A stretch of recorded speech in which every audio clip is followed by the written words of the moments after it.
And we're up. What's up, what's up? Sorry for the late start. Had some problems. That's a little bit of a theme these past days, or these two last days. Yesterday we quit the stream on a crash, actually. For some reason, Unity recompilation, or when I recompiled my files in Unity, it took all of the RAM, and yeah, my computer pretty much shut down. But we're gonna continue it today. We noticed one issue, and we're gonna start today by fixing it. And what's up, CoderCube? Hope you can solve the ray tracing.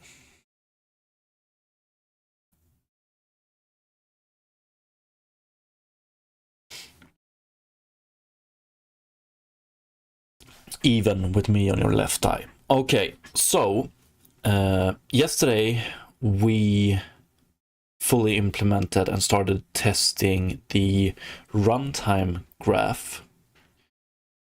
And yeah, we had a few problems. I had made some mistakes. If I recall correctly, we had one problem here where I had put editor node here instead of output editor node, so we couldn't really export it successfully. And we had a few other issues as well, and the last issue we had was related to try get output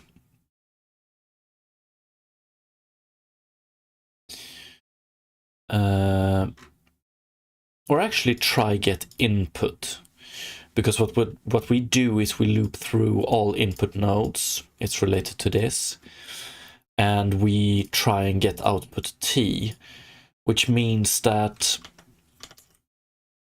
in this case here, for instance, we try to get the input of type game object, but if we take the output of this node and try to get a game object, we get a problem. Or actually, more specifically, the problem is when we try and get output, the first thing we do is we check our cache. Has this node already generated an output? If so, take that output. If not, generate the output.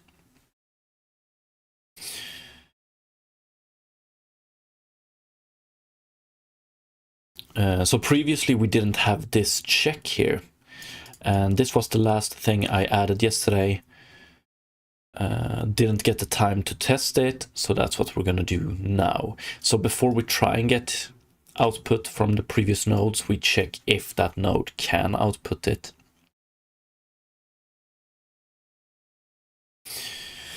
Alright, CoderCube, but I need to add 6 million rays per pixel to my code and somehow push out an extra 28 frames to hit 90 FPS. It's going to be very hard.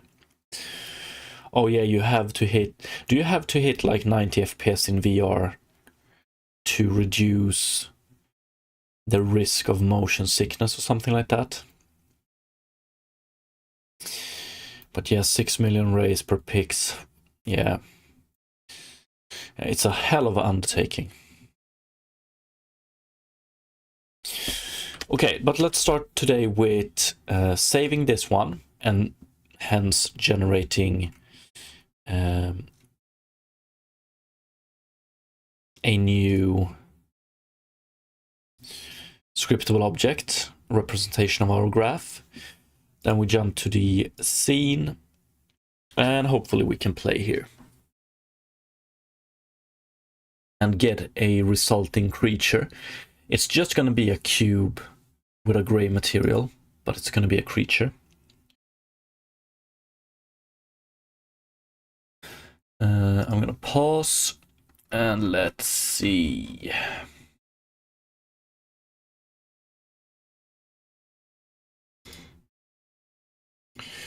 Graph exporter, we don't care about those. This is graph, okay. Try get output from node creatures. Game object to creature runtime node has one input, and then we loop through And then finally, here, game object instantiate runtime node has 0 inputs, so we generate it. Then we try to get from dynamic mesh to mesh has 1 input, so then we go to dynamic mesh generator runtime node, has 0 inputs, so we generate it, and then we generate it.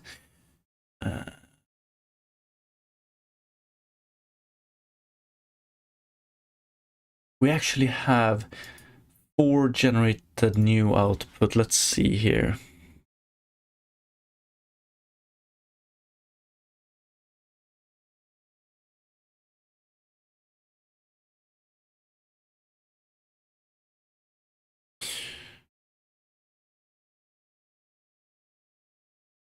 Okay, this might actually, we're gonna have to, I'm gonna add some more information to these log events. Try get output from node, because we're doing it recursively, so it's hard to follow exactly what happens. Has 0 inputs. Generate. Okay. Everything works, no errors. Let's see if it works in an optimized way or if we are... What I'm a little bit worried about is that do we ever get cache? Got output from cache. We get it once, and that might actually be... Yeah, it's only this one we can cache. So that's beautiful, but I want better log messages.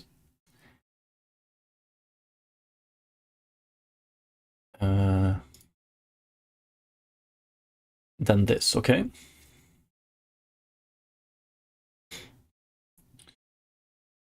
CodeCube, you need to hit 90 FPS or you get a strike. 3 strikes and you're banned from publishing anything. God damn. The Quest store. Yeah, but I mean, you gotta have some kind of standard in a store, I suppose. I know that I at least appreciate it a lot when browsing Apple App Store compared to Google Play Store. I haven't browsed Google Play Store for a while, but I remember 5-8 years ago it was pretty... There was a lot of questionable applications, some that couldn't even run. So I mean, standards are good, 90 FPS, I don't know. I don't know that much about VR. Why can't it be 72? Okay. Fuck man, you can solve it, I believe in you.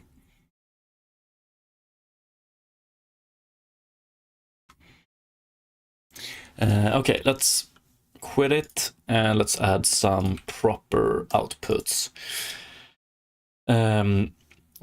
Okay, try get output from node,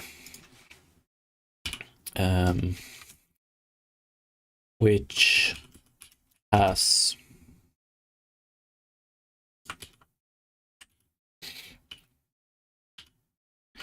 there we go, which has X inputs, and then we quit this one.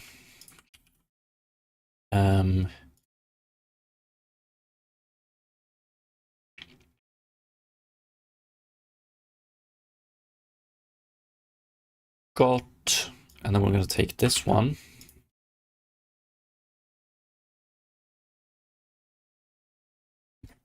Output from cache, generated new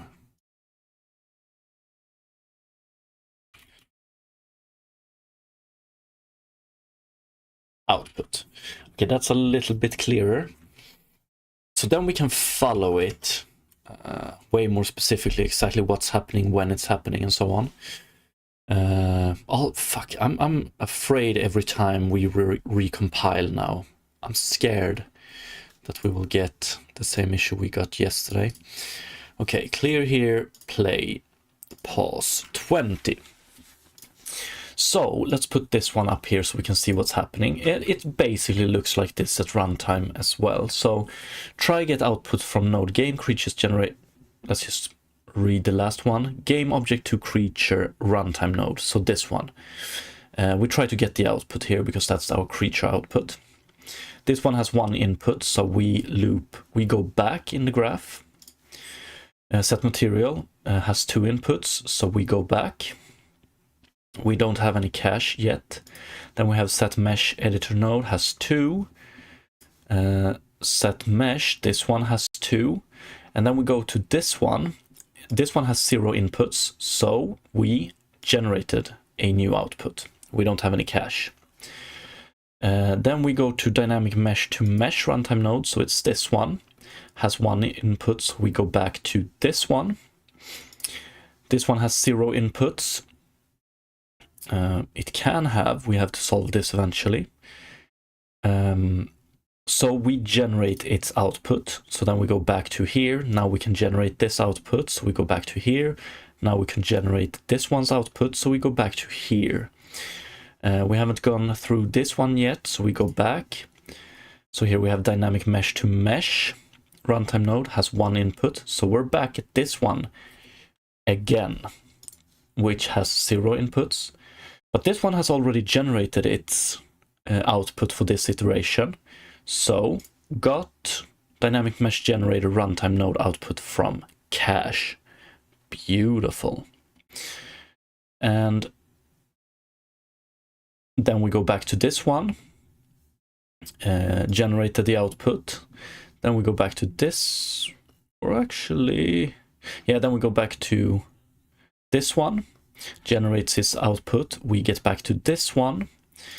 And then we go to this one, which has 0 inputs. So we generate its output. And then we go back to this one and generate the output. And then we go back to this one and generate the output. And we are done. And we can see the result here. A small cube with a creature component and nothing else.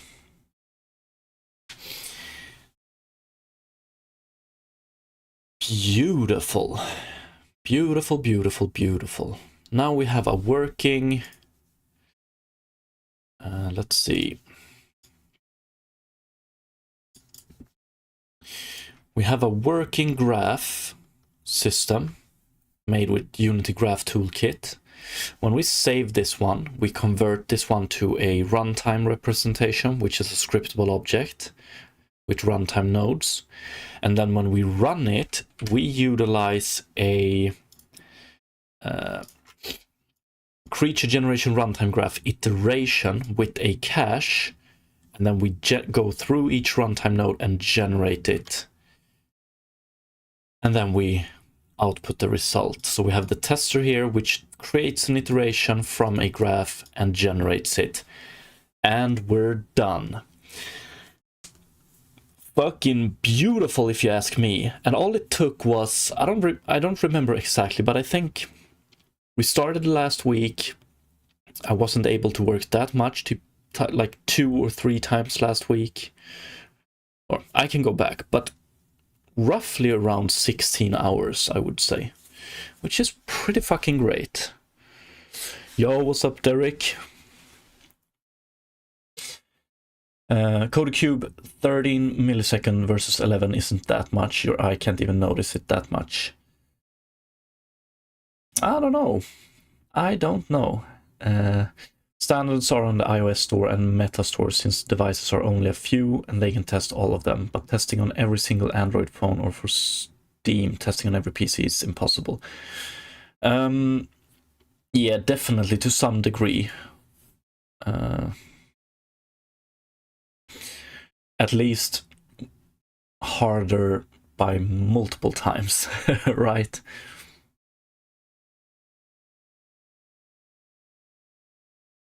But yeah, like standards are most of the time great to have. Okay, I'm gonna commit this and then we're gonna start to extend this system so that we can generate our stone creature again. We have a few things we need to solve that might be hard, but we will get to them. Let's just go through and see the latest changes we have made.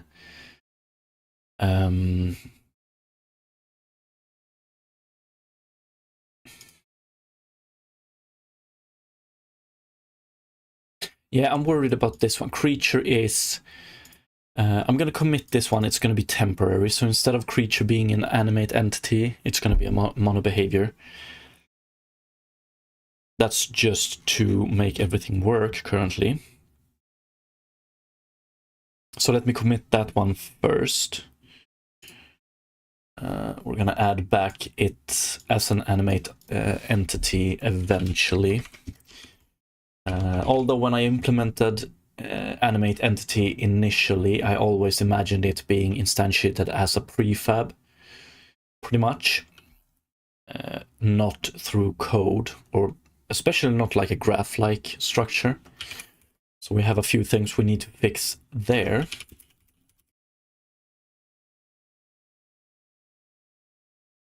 Holy shit, this is actually pretty fucking cool. I'm pretty hyped over this graph system. So I want to add scripts, creature CS, make creature temporarily inherit from mono behavior instead of animate entity. And this is definitely related to the issues we're solving now, so this one and this one, but it's also related to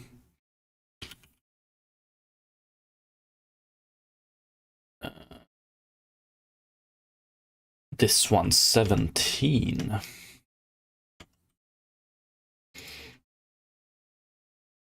Related to 17, 201 and 209.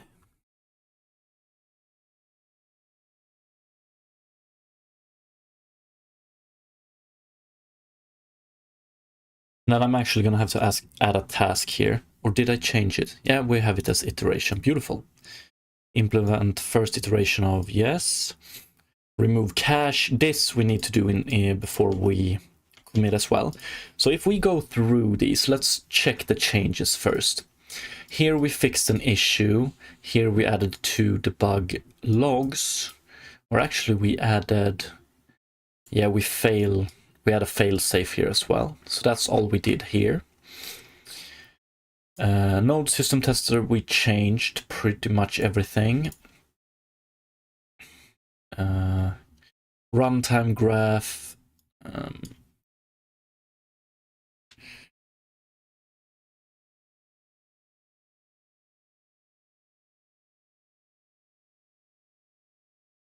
Yeah, here I pretty much want to do this, I think.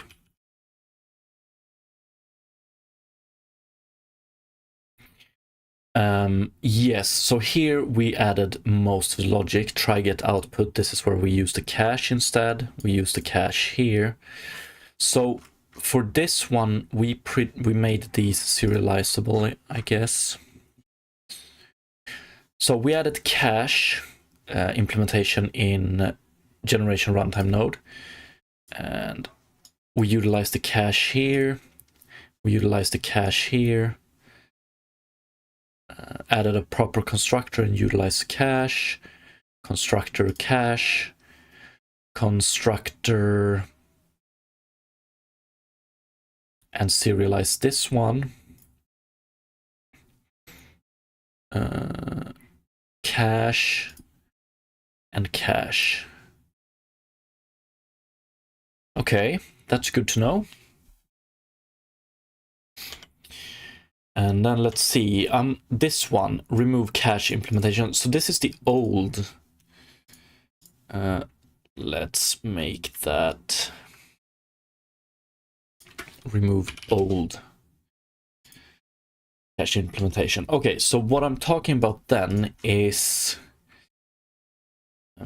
this one doesn't have it, this one doesn't have it, material instantiator has it, so this one right here and this logic here, we don't want to do that, okay? We want to keep the asset or the prefab.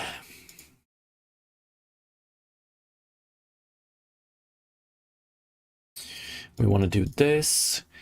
And okay, so here when we call generate output, we're always gonna generate it from scratch. So it's gonna look like what?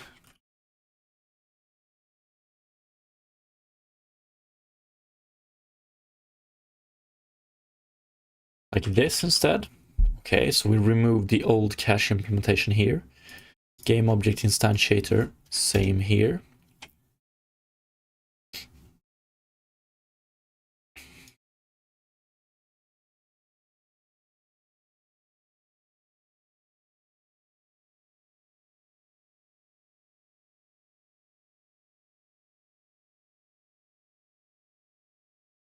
Okay. That's the old. And here.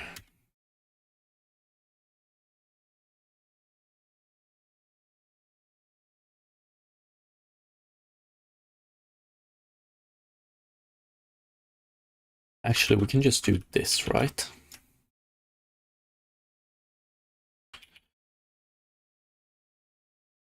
Could we do something similar here? Yeah, we can.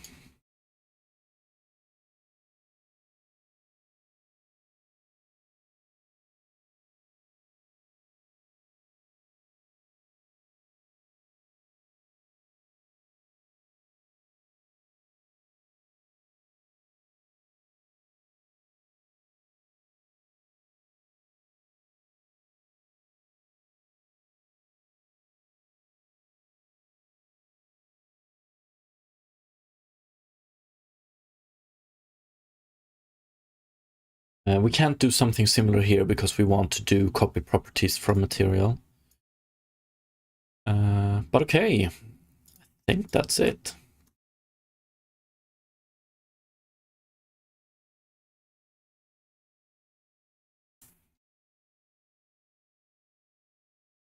Okay, let's see if it runs, and if it does, I'm gonna start by committing this. And then we're gonna commit all of this.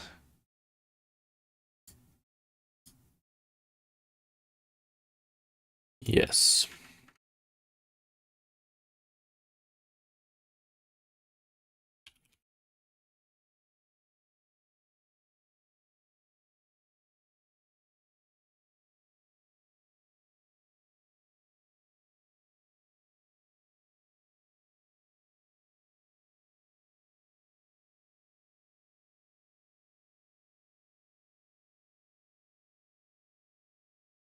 So this one,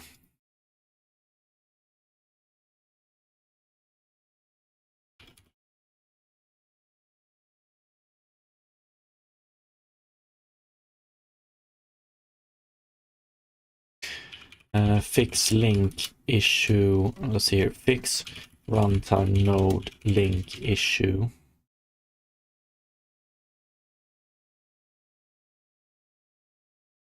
In creature generation editor graph exporter. This one is related to 209 if I recall correctly, but I want to double check.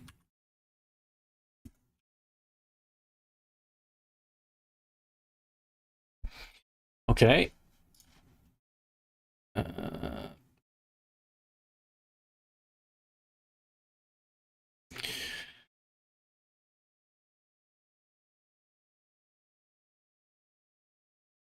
And then we have all of these.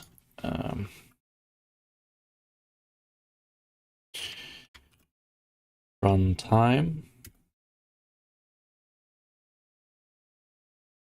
I think that's all.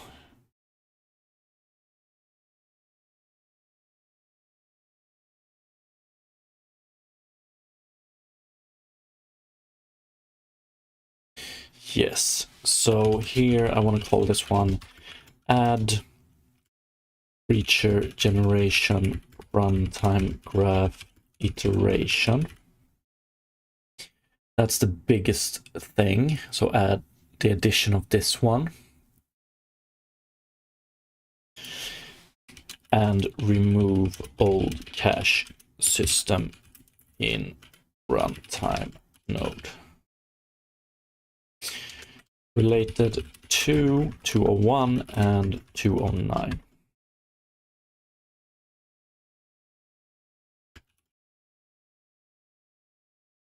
Okay, beautiful. Now we can start doing some interesting stuff, I think. So now I actually want to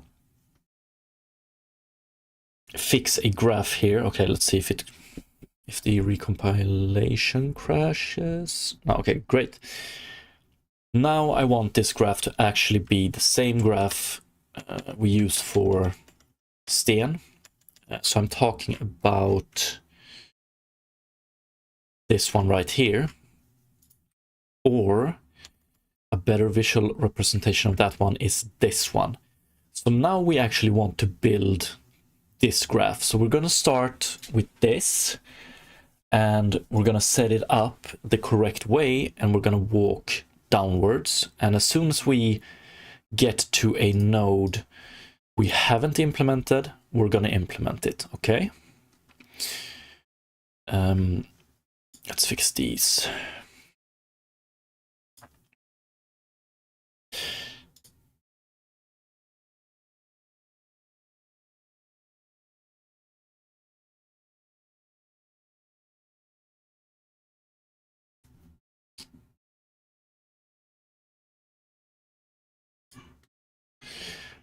Don't we have make creatures Sten?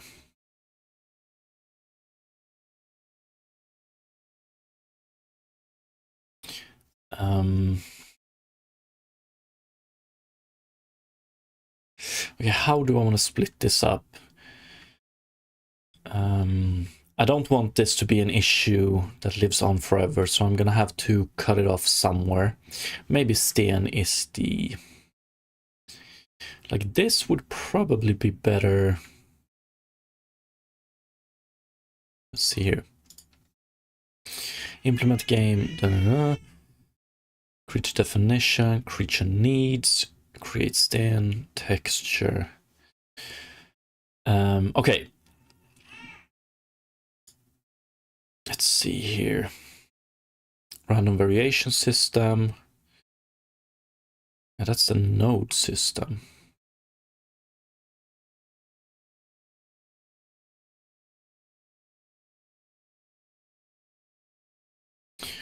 CodeCube, is that a baby in the background? Yes, I didn't know it went through, but sometimes it does.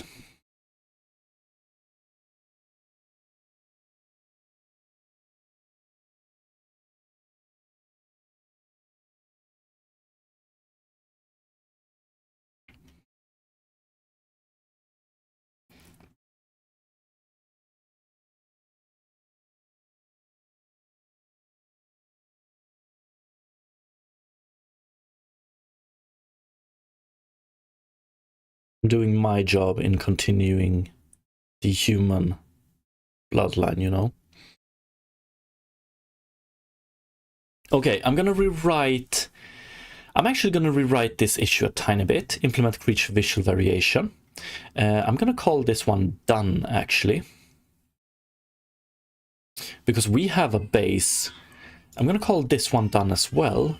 This one, we can remove that one. Fuck, I wish I would have understood this earlier. We could have resolved it with this commit, but that's okay.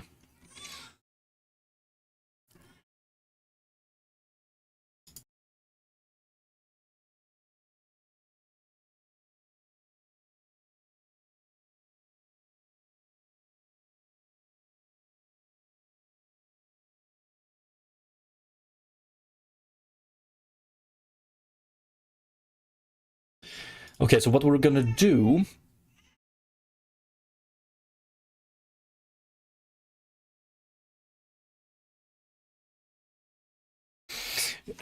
Code Cube, no way a developer that has seen a woman in real life. Yeah, it's actually much more believable these days, right?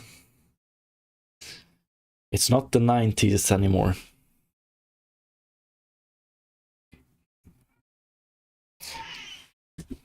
One sec.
Yo, what's up, Harukanan? Good morning, good morning. Okay, so what we're gonna do is we're gonna finish these two tasks, and we're gonna scratch this one. And we're gonna do two new issues. One is gonna be extend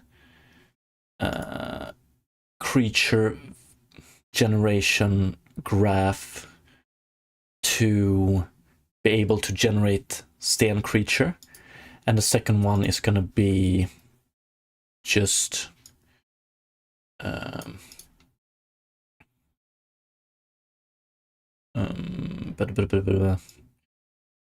various improvements to the graph system, and we're gonna move this task to that one because I think this one and this one is actually done. We're gonna replace the Sten graph here with one that is a little bit more general. I think we're just gonna take this one and put it in here, just so I have some information of what we did going forward.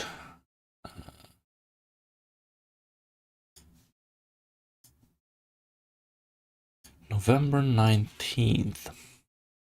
Yo, what's up, GDs? We're implementing a creature generation system using Unity Graph Toolkit. Pretty cool, actually. But if I recall correctly, you have seen it before, haven't you? Maybe not.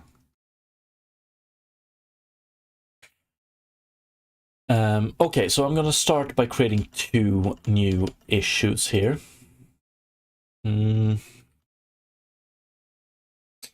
What do we call creature generation? Let's take a look here. Creature generation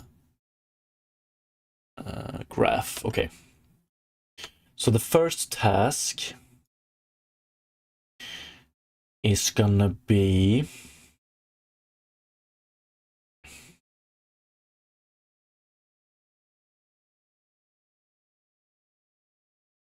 or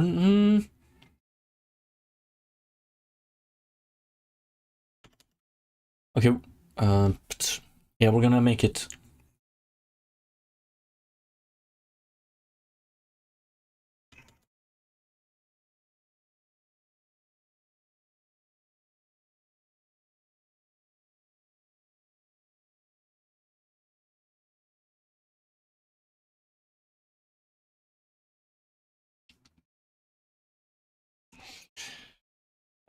implement first iteration or version, the creature visual variation system, maybe.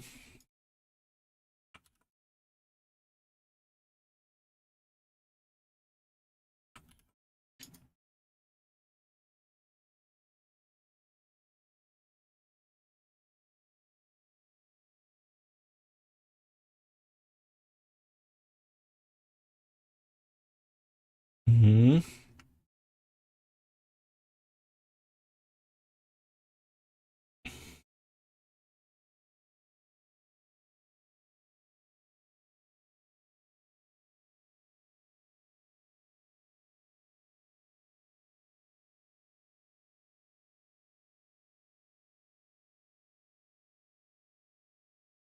Okay, I'm gonna make two issues. We're gonna have one that is extend creature generation graph system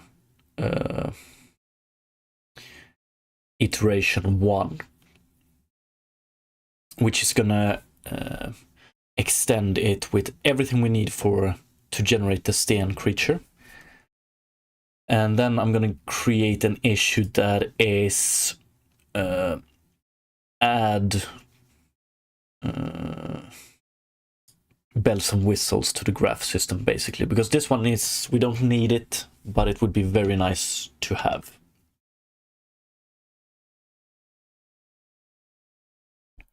CodeCube, thanks for keeping me awake through the night so I can make it to study group tomorrow. No problem at all. Thanks for being here. Personally, I credit you for helping with my grades. Please mention me in your speech when you're finished with your studies, you know. Although I don't feel that good by keeping you up all night. Sleep is important.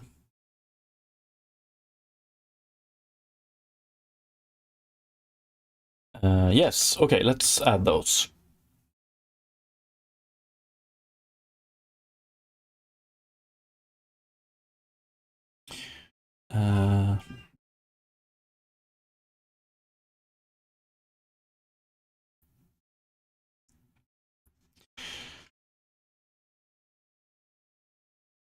So the first one was extend the creature generation graph system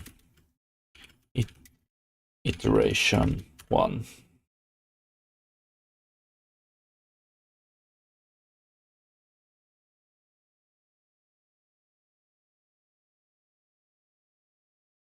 Or should I split it up in multiple different? No, I don't think so. Extend the creature generation graph system iteration 1.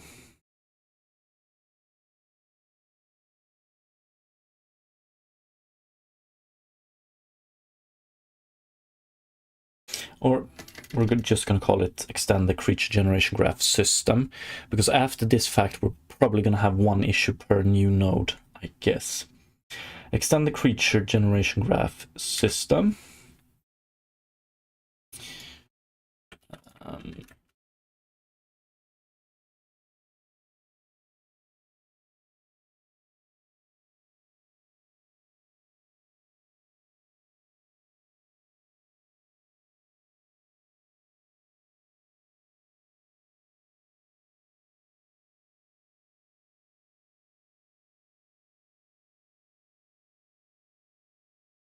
And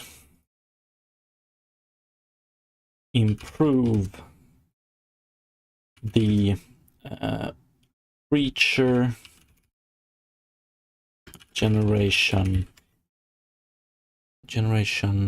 creature generation editor graph visuals.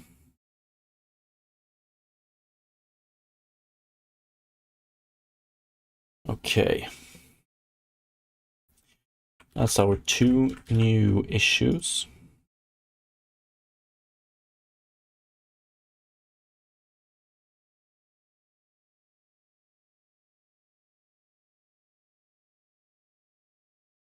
Okay, so then we have those two.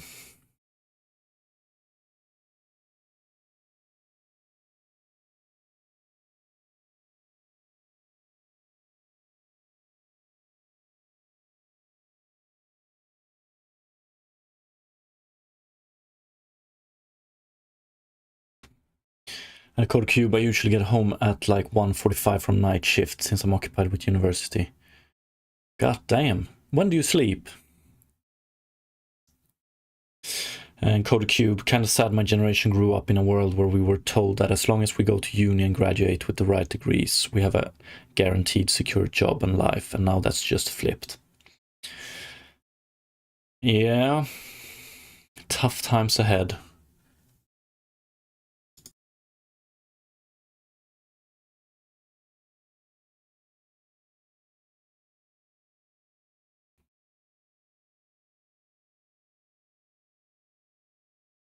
Although from what I've seen here, I don't doubt you will find your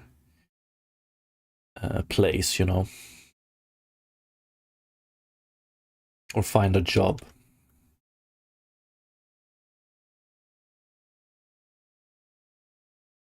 Okay.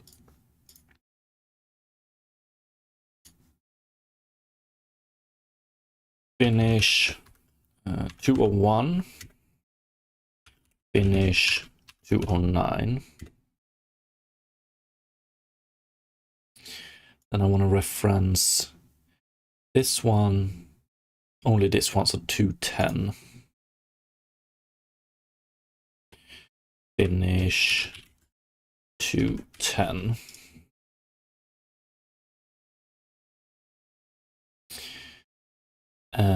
Yes, and then we have to do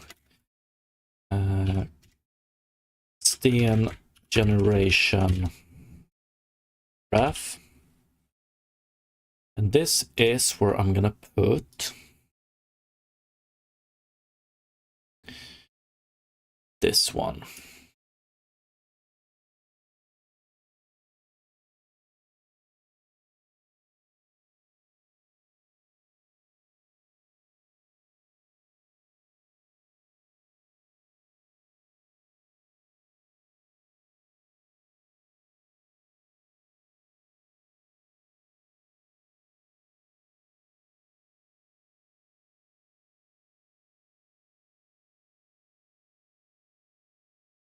Okay, great.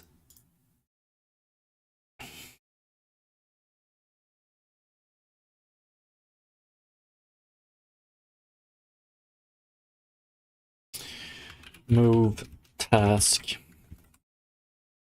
to each, yeah, to 10, 11.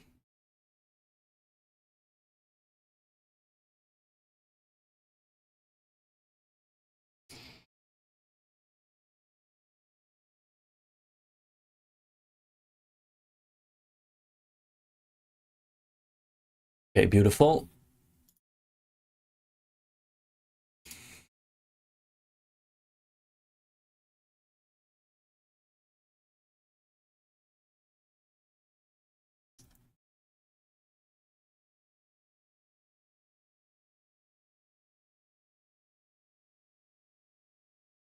Great.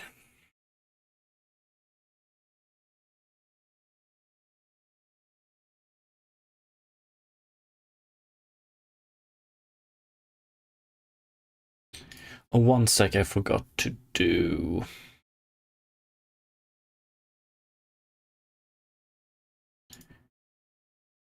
Okay, not here.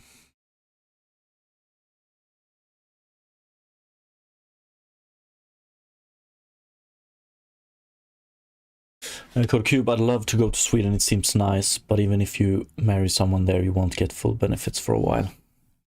I don't exactly know how it is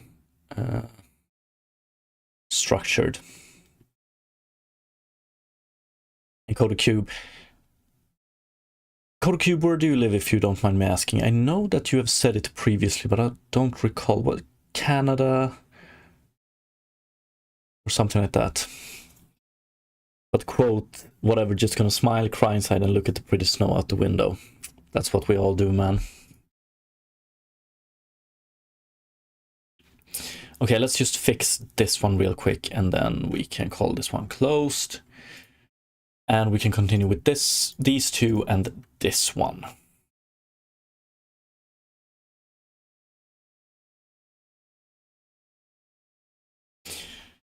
generation graph example. So what I want here instead is, yeah, this is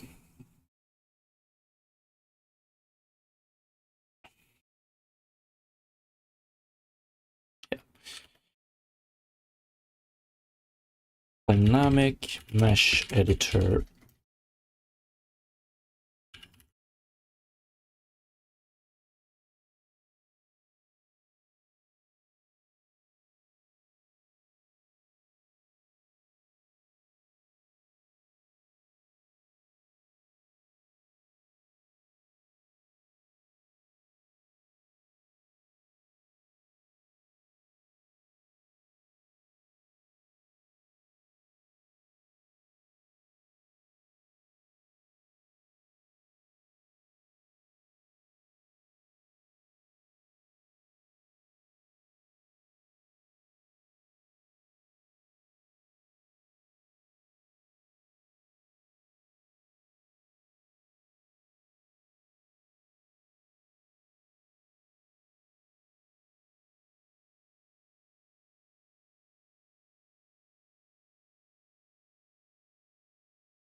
This one we skip, so set material editor node.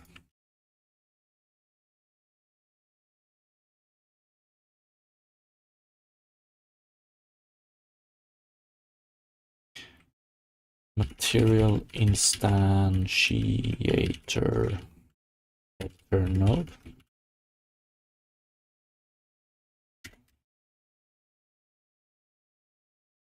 And then we have this one to game object to creature.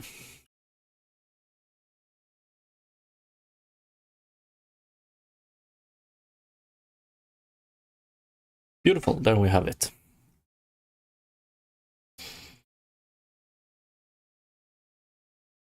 Generation graph example, and there we have it. Okay, beautiful.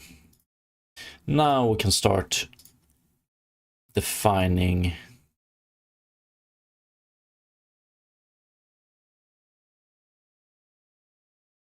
what we need to do here.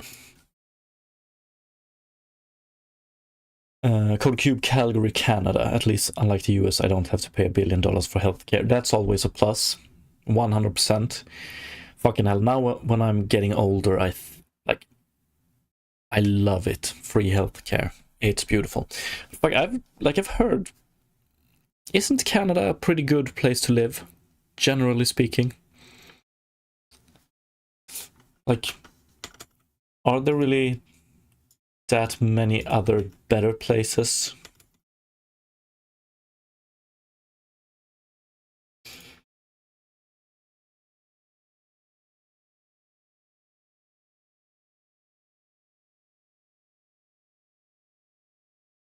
Okay, so dynamic mesh generator, this one we have. Dynamic mesh slicer, we don't. So, extend the creature generation graph system. Let's see here. Status in progress, and we're gonna say it's implementation. We started today. I want to say Friday. That's gonna be my first deadline, but probably not gonna make that. This one is in progress as well.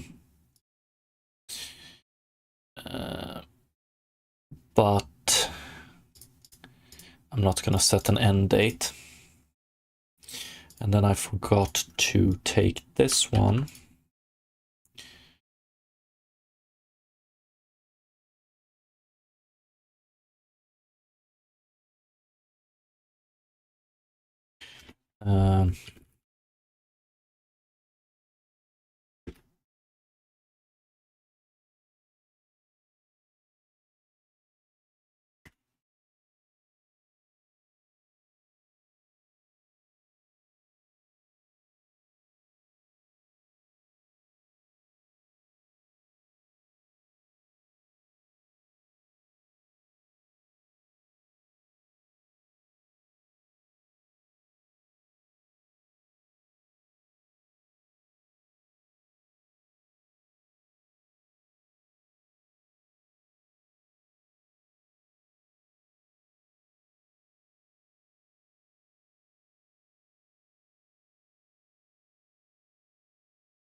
Code Cube, not to get political or anything.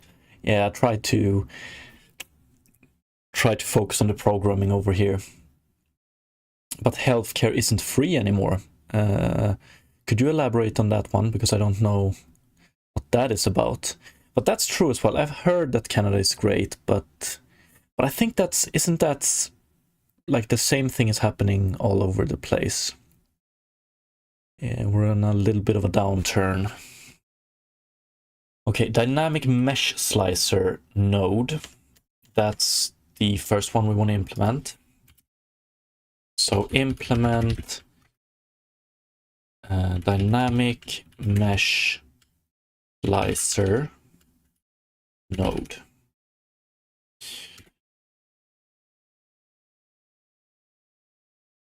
Implement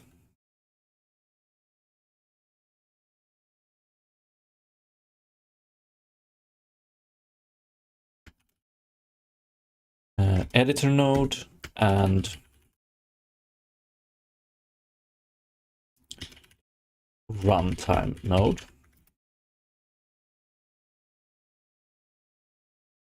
That's the first thing. Collider from dynamic mesh. That's something we want to do. And set collider as well. Add child also. And then this one is going to be the hardest thing, because this basically here we want to be able to define a node that outputs more than one thing. So this one should output like around 10 items, and for each item we want to do this, this, this, this,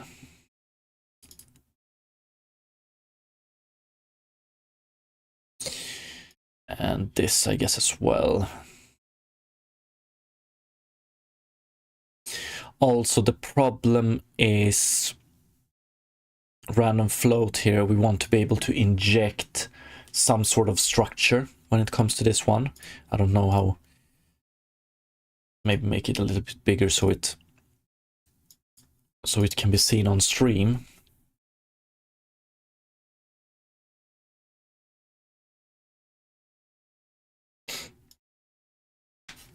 Code Cube, oh my god, I sound like a total dick. I don't mean that like so many people.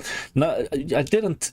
It didn't get off. Like, I understood what you mean, and I don't think you sound like a dick. It's like the same is happening in a lot of places. Like when you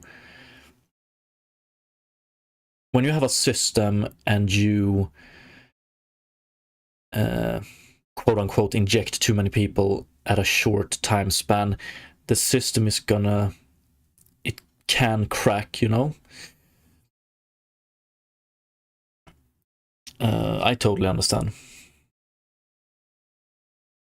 And Code Cube, in Sweden, is there a lot of tipping culture? Like yesterday I got Vietnamese takeout and this employee flipped up over an iPad asking me to tip. Is it exclusive to the US and Canada, or is it worldwide? Like, it's a base rule here that we don't tip, but all restaurants and similar stuff has the option to tip. I don't really like it. Like, tip should already be included in the price here. So, like, and I think that a lot of Swedish people feel the same. We don't want the tipping culture of US over here. Yeah, it's weird. It's weird as hell.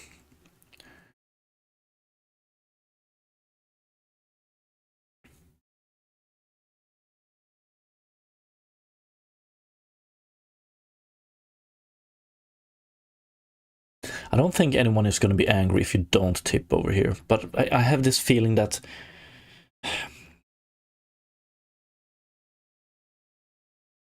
it's slowly but surely getting more and more similar to the tipping culture of US, for instance, which sucks.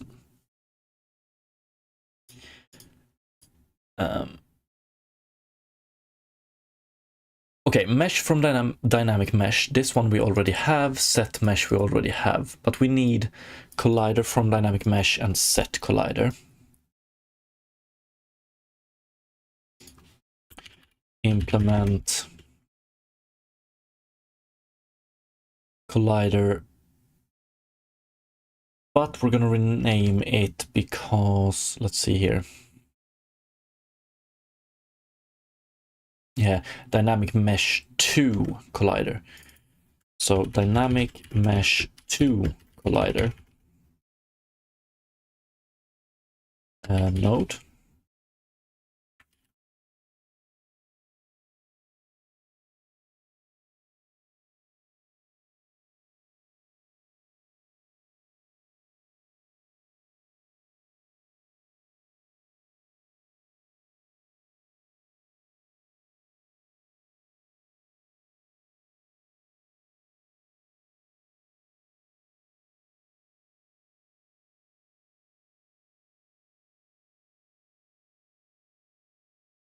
Where do we have it? Collider from dynamic mesh.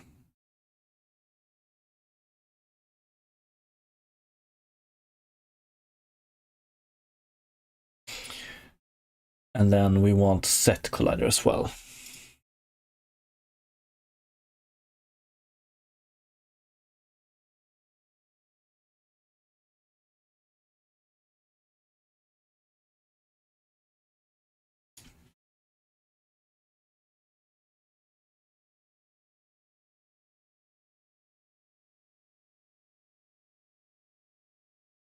Yo, what's up, Jax?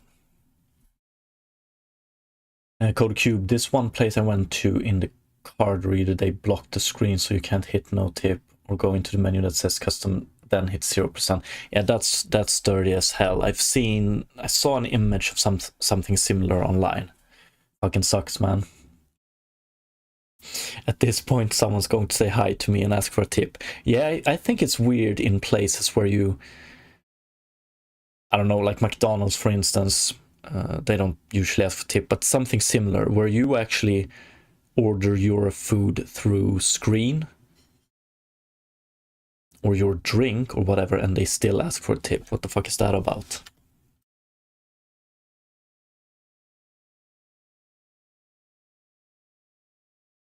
Set collider. Okay, I added set collider as well. Okay, great. Mesh from dynamic mesh. This one we already have. This one, this one. This one we have. Random transform on dynamic mesh.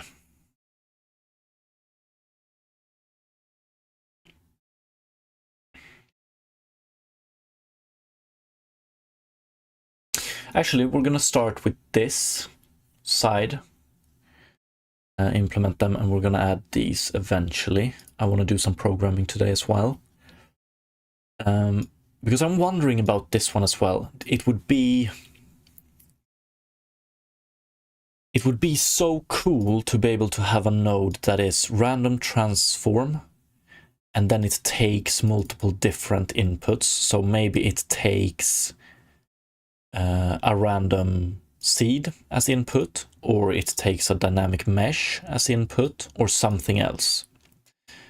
I don't know if that's possible to do with Unity Graph Toolkit yet, but I guess we will find out. So I think we're going to start with these tasks and move from there.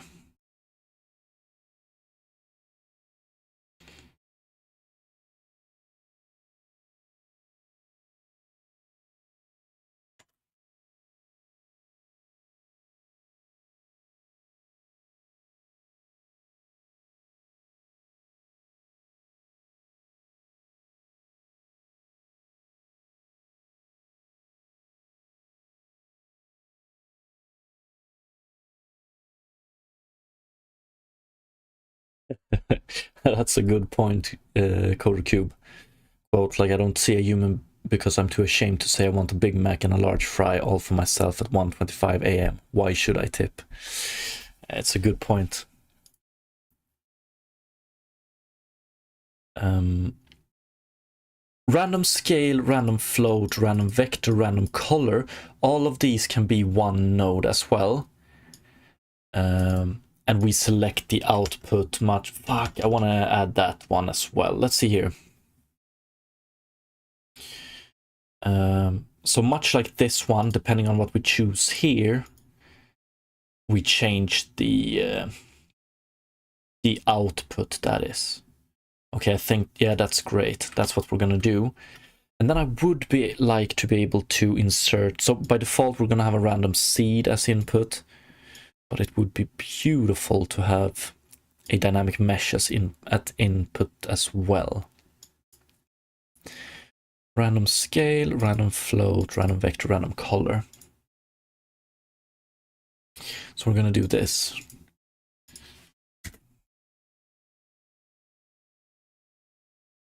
Implement random node.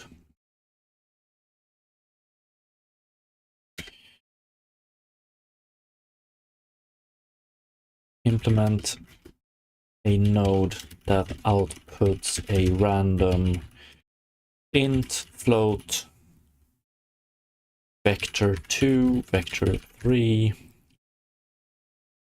Do I want to be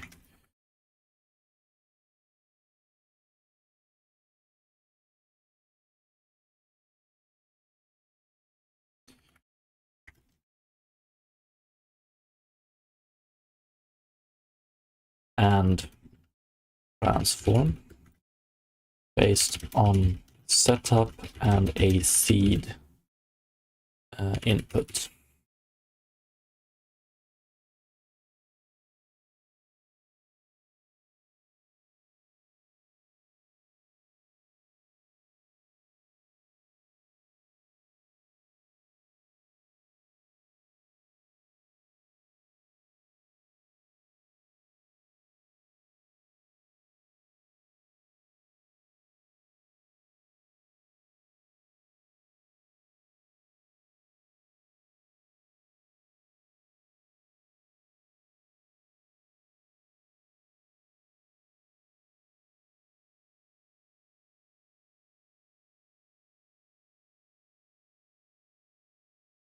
I think we're actually going to start with this one, and I'm going to keep an open mind. Like, best case scenario, it would be very nice if we could include this one as input as well.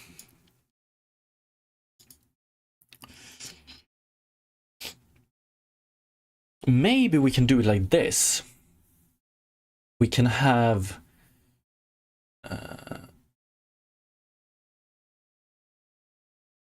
we can choose the input here in a drop-down. Yeah, that's what we're gonna do. But let's start with random node here.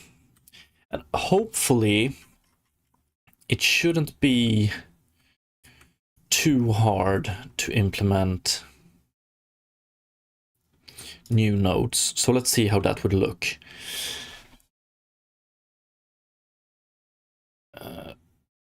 Converters, generators, instantiators, setters. Random, that should be like misc or helper, or actually let's see, Unity shader graph. Let's see what I want to see what they call their different nodes here. UI reference, inside node library. Here we go. Artistic channel, input math. Holy shit, this one has, there's a lot of new nodes since I last did anything here. Sawtooth wave. Procedural maybe. Noise, procedural, or utility actually. Do we have random?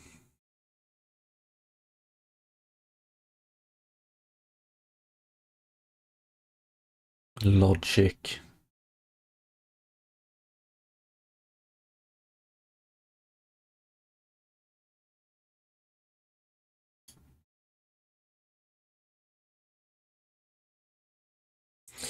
Like random number would be procedural, wouldn't it?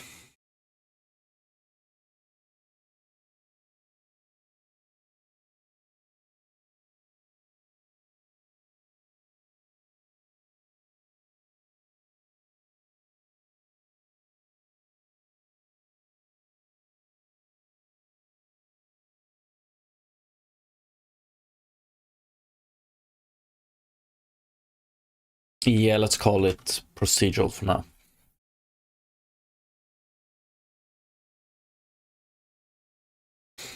CodeCube, thank God my parents have EU citizenship. As soon as I graduate, I'm moving to Sweden. Oh, nice. You're welcome. Or, like, is that how you say it? Ah. We're happy to receive you, so to speak. So if you have a work permit in Sweden for 5 years, or does it really take 5 years to become a citizen? Like, reading this makes me understand how little I know about my own country. That's how it is. Or certain parts about my own country. Okay, so nodes editor, we're gonna add a folder, procedural. And I want to add one in runtime as well. And I think we're gonna call it random value.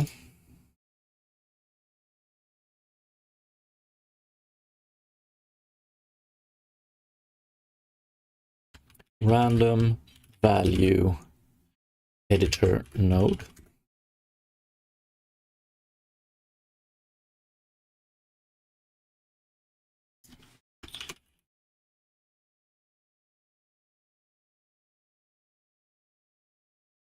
Toolkit, I've done my research for like 3 years. That's nice. Random value runtime node. And then let's see.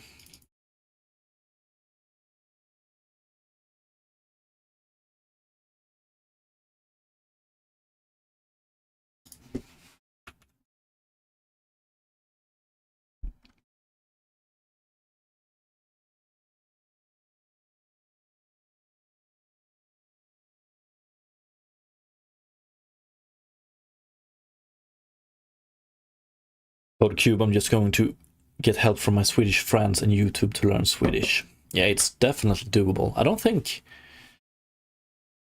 it's that hard to learn, especially not coming from English. But okay, let's see here. I'm gonna use instantiator to as a reference while we're doing this. Okay, let's start with the editor node. I don't want to jump back and forth too much. So here we want to do, what did we call it? We call it generation editor node. And we want to implement on define and define ports and then to runtime node. But I want to take dynamic mesh generation, this one.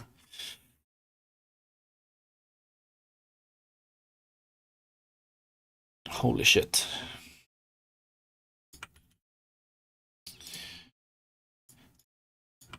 I don't want all of this actually, but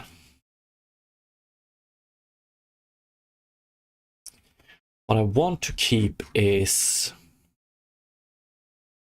yeah, this we want to take.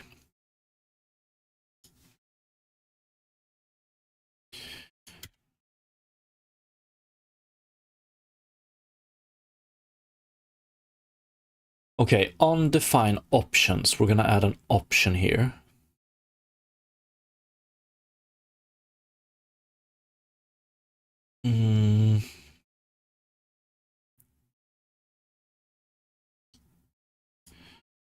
And here we have geometry type.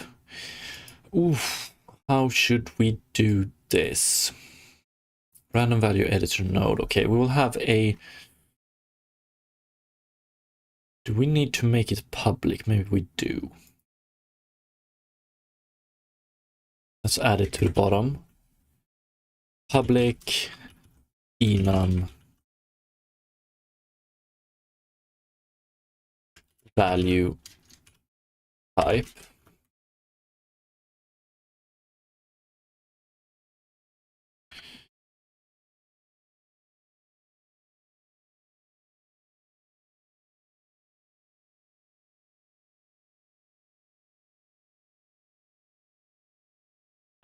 By default,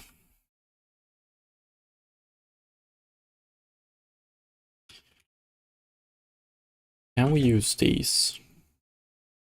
Yeah. Vector 2, 3, and then transform.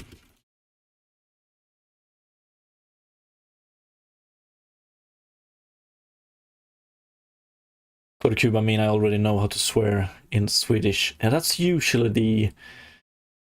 Doesn't matter which language, that's pretty much always the first thing you learn, at least over the age of 10 or something like that. Add option, value type, and yeah, then we want some internal and external names.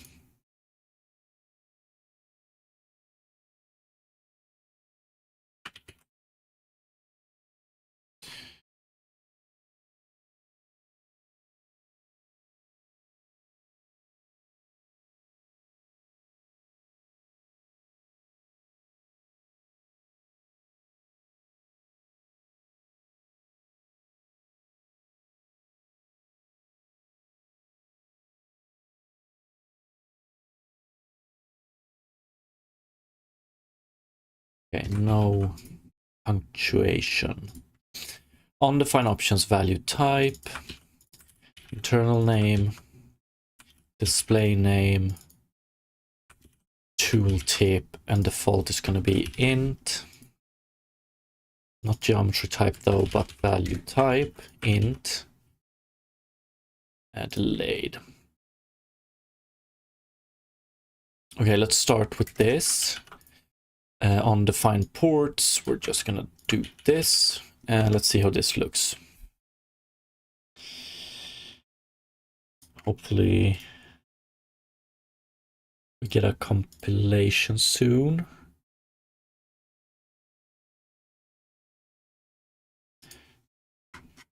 Oh, we have an error somewhere there.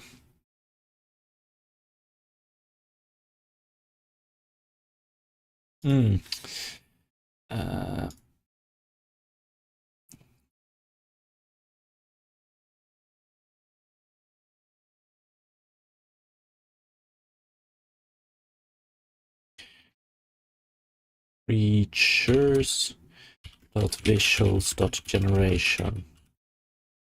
What is it?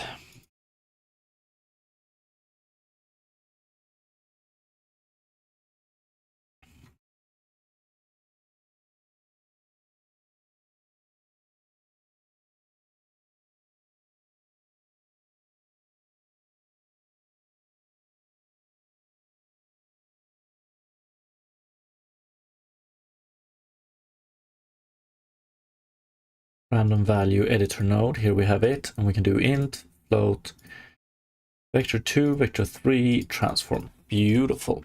And then we do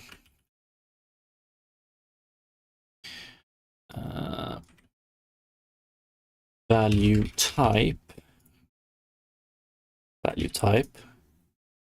get node option by name, value type internal name, out value type.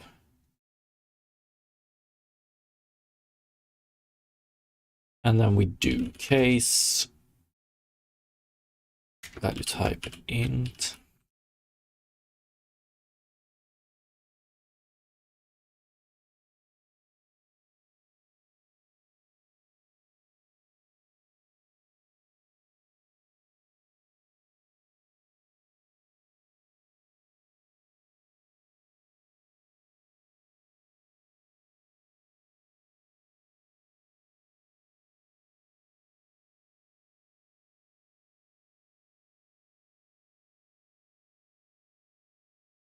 We want to add different outputs.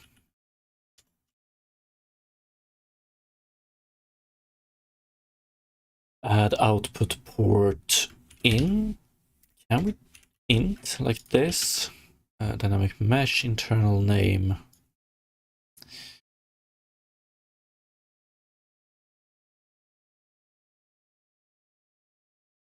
You know what? Can't we just do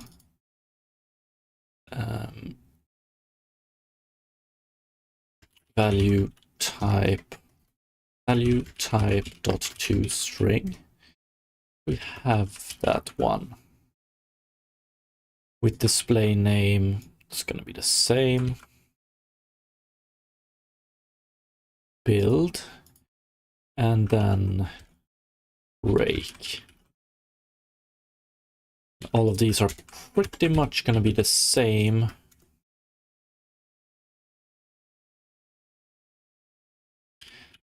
There could possibly be a better way to do this, but yeah.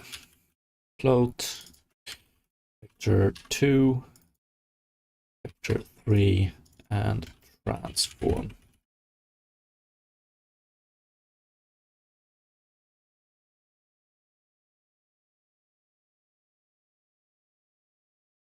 So here we have an integer, then we have a float, vector 2, vector 3, beautiful icons for this, and then we have transform. Holy shit. Okay, that's great.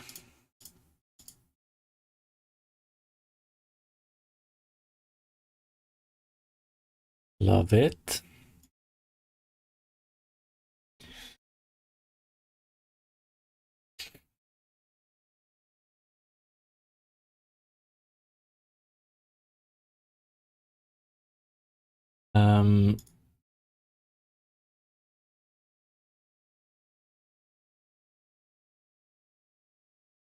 Okay.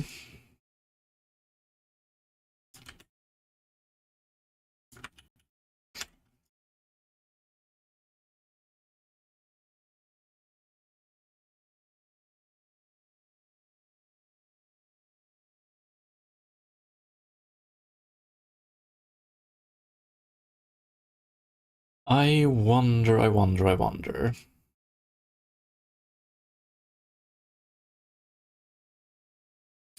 For all of these, we definitely want to add options, right?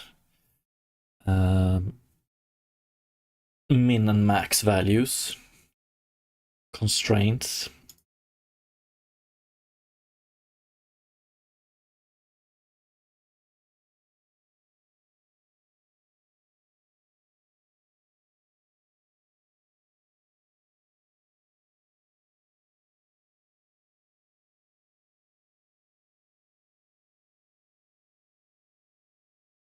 Lithiaxis.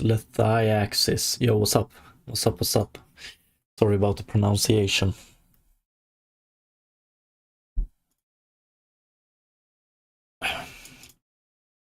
Maybe we could wait with this one a tiny bit, because, and we can start using it, because what I want to implement now is dynamic mesh slicer. That's when we take a dynamic mesh and we slice it a few times. Dynamic mesh. In dynamic mesh, we have a method called slice here.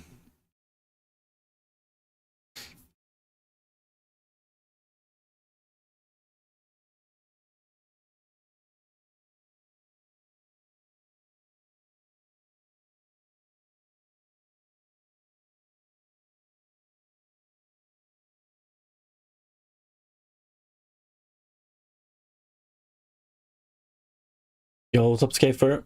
New Godot version is using DX12 by default.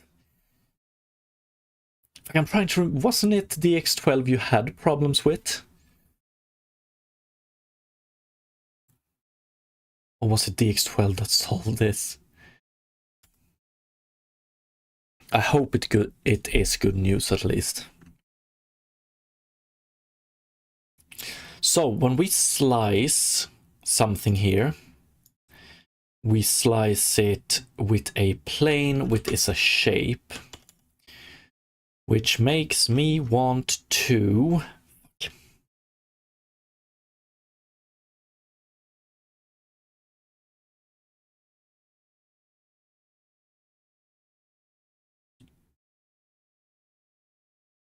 Yeah, now I want to introduce shape here. It would be nice to have a node that generates shapes.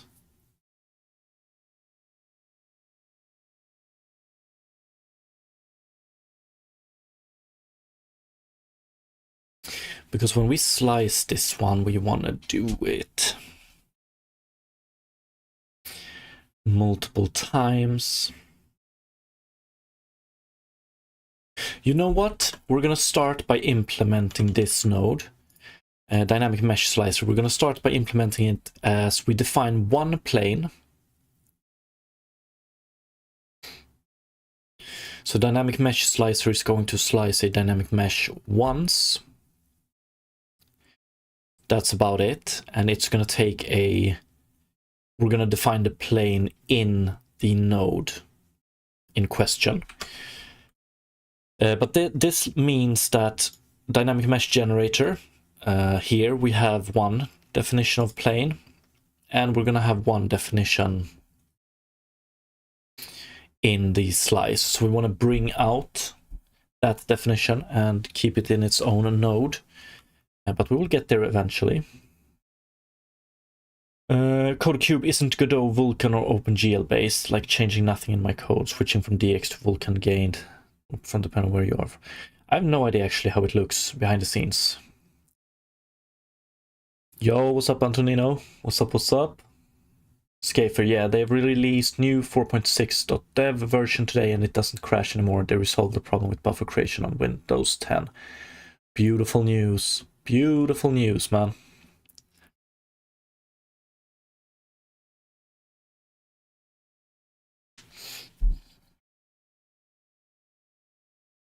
Okay, so we're going to implement the first version of the slice. Where do we have it? Here. Of dynamic mesh slicer node.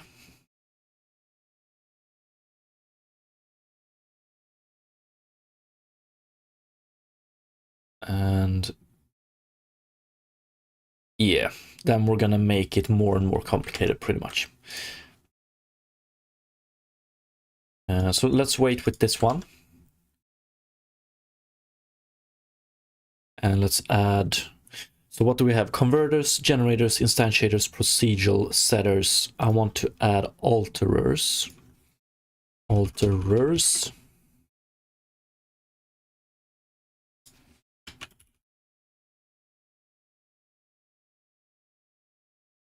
And what do we want to call it? Here I said dynamic mesh slicer. Yeah, that's a good name. Dynamic mesh slicer editor node.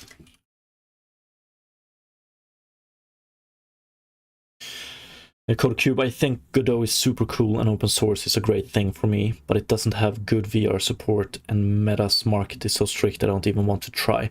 Like, yeah, like I love the idea of Godot. Like I want it to be, and it's actually on a trajectory to become like the blender of game engines, and that's fucking beautiful. And the good thing with open source as well is you can actually contribute. So if they don't have good VR support right now, they might have with your help, right? Scaver, in the release article, they've stated that Vulkan has a problem of being less supported in drivers than DX12 on Windows, but yeah, Godot also has OpenGL Glyph for mobile and web. Yeah. Fuck, I remember when Vulkan was pretty new. Everybody raved about it, me including. Don't really know what happened with Vulkan. I don't hear that much about it anymore. I see it as an option all the time, but maybe it's more used on Linux, for instance, than Windows, because Windows have DXX.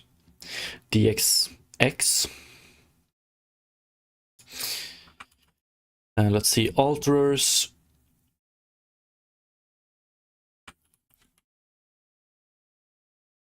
Runtime node.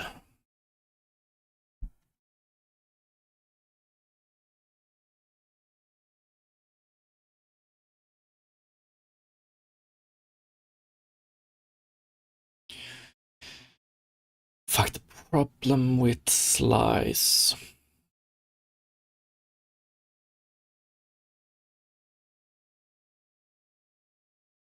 Yeah, I don't know how I'm gonna solve the repeatable node problem. So dynamic mesh slicer node, the dynamic mesh slicer node is one of those nodes that I want to be repeatable multiple times. Dynamic mesh slicer is probably the easiest one. But yeah, we'll see, we'll see. We will see where this takes us.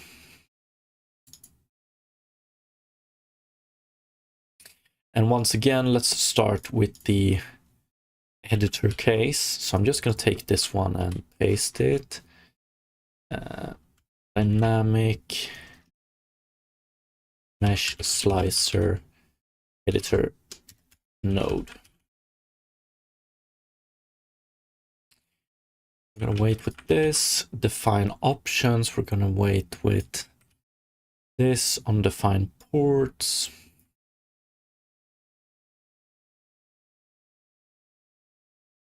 We're going to remove this internal enum, and we're going to wait with this one as well. Escaper, I think it's used on Linux by default because OpenGL is outdated. On Windows, it's DX12, and on Mac, it's Metal. Oh, yeah. Everything with their own quirks. Yeah. Oh, that's just how it is. I wonder how it was to be like a graphics programmer. DirectX is pretty old. So previously you only had OpenGL and DirectX. Or those were the two big ones. These days you have three big ones, I guess. Also, OpenGL is still used pretty heavily, isn't it? Maybe not.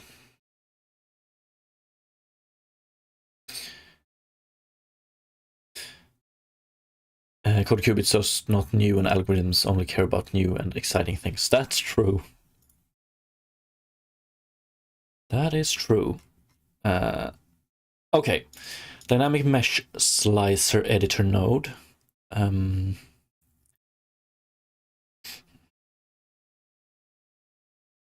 So we're gonna have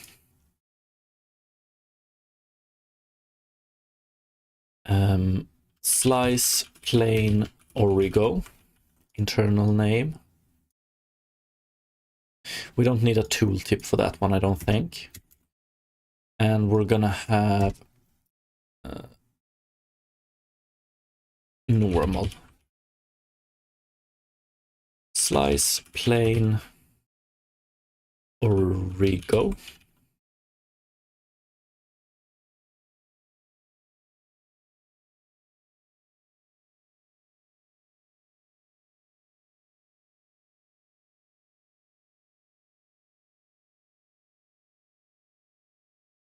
And then we have undefined options. We want to define this one with a vector 3.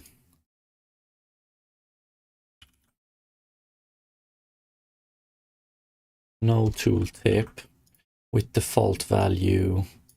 We have a default value.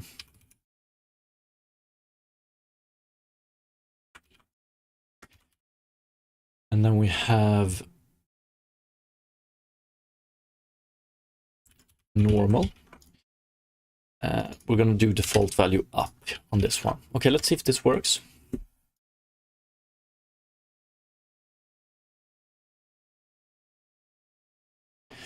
Escape for OpenGL is used for web as WebGL, and I think many Android phones still use OpenGL. Yeah, that sounds about right. Dynamic mesh slicer editor node. Here we have it. Slice plain origo, slice plain normal. Beautiful. And then we're going to have a port. Let's see here. Dynamic mesh to mesh. Add input port.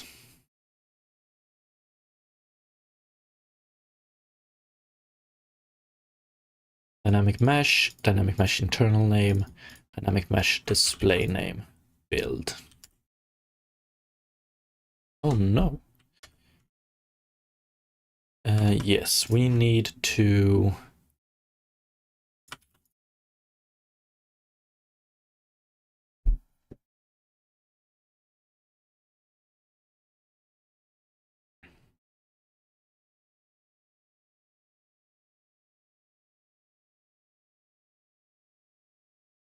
Code Android can use Vulkan. Yeah, the newest versions, right? And CodeCube small tip, when done with your shader graph, convert them to HLSL. It can help with performance and getting your game to run on Potato is awesome, because then you can make the game accessible. Yeah, so this is game logic, actually. This right here. So this graph is gonna generate code that is gonna be run on the CPU. I don't think we would be able to run it on GPU, honestly. Maybe the slice one, but yeah, we'll see. Dynamic mesh slice editor node, and what we want to return here is, I'm going to add an option here. Or actually, now we're going to be smart. We're going to have a lot of outputs here, but when we convert it to a runtime node, we're only going to use the output that actually has a port. So when we slice a dynamic mesh, we're going to get a positive part, which is the one on the side of the normal of the plane, and we're going to get a negative part, which is on the opposite side. We can choose to use either of those, or we could choose to use both, and so on and so on. So if we take a look at dynamic mesh, this one returns a positive and a negative one. We also have a fill slice hole option. We want to add that one as an option.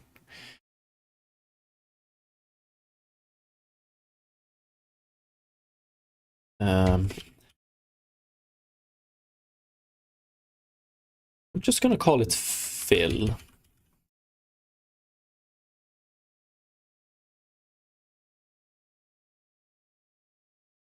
This one should have a tooltip.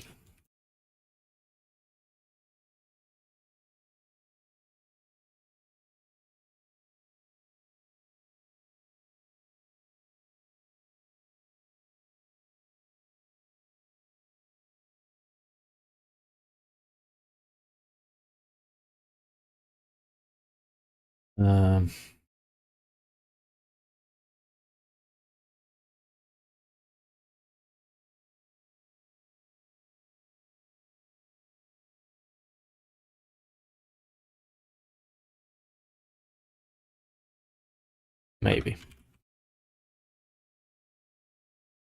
We can work on the wording here eventually.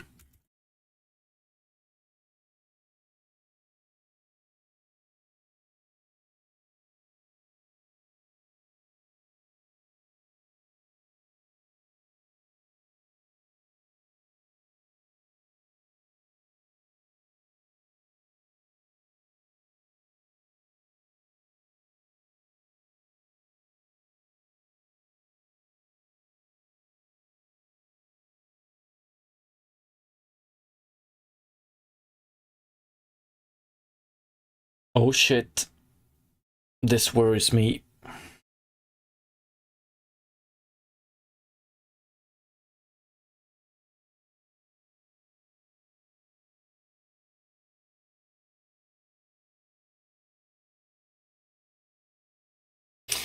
Scafer, also, if you remember, I was talking about goal-oriented action planning or something like that.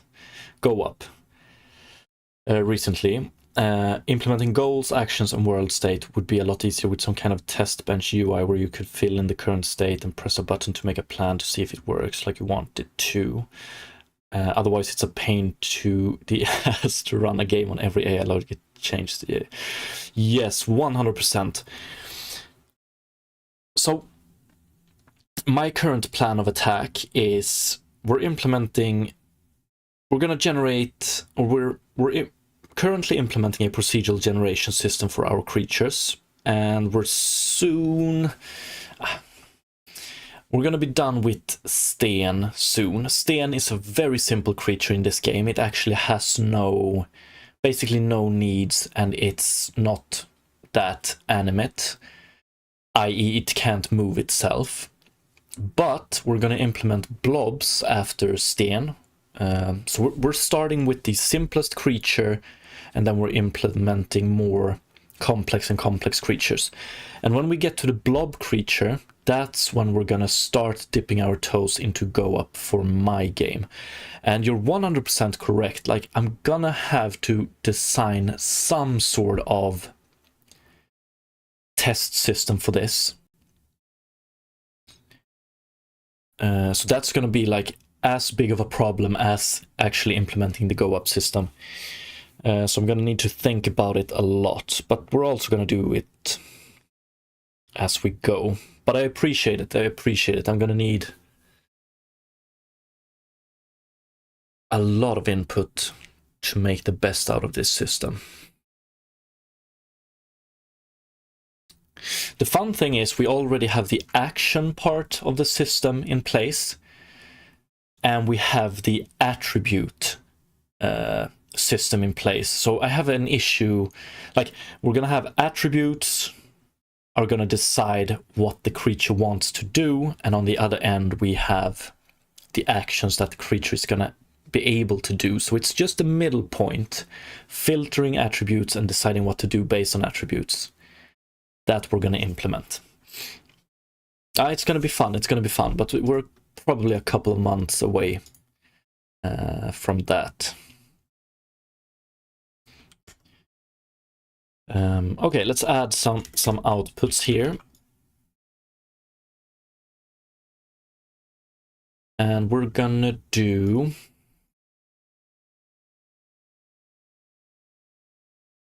private constraint internal display dynamic or positive dynamic mesh internal name and negative dynamic mesh internal name. And here I think we're gonna do positive plus dynamic mesh dot internal name.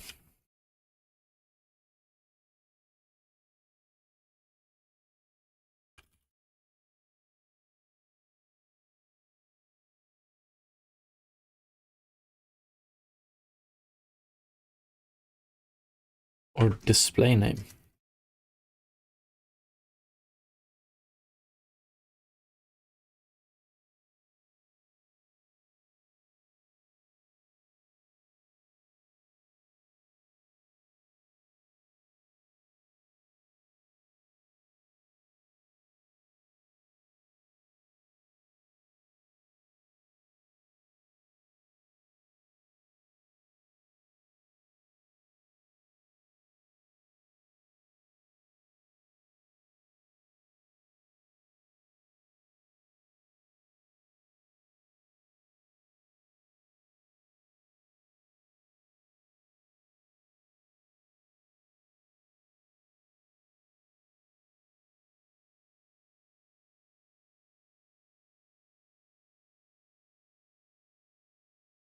Oh, yeah.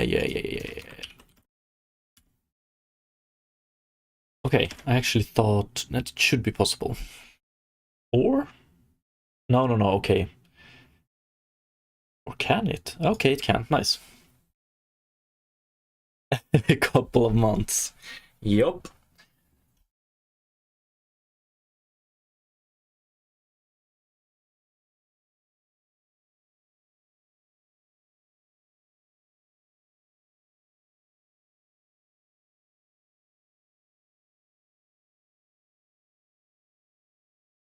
Okay, let's see here. Coder Cube, also, if you plan to make creatures with rigs that can move, a tip that I would have valued is instead of using full IK, you can use IK to use your current animation. Just move where the feet land.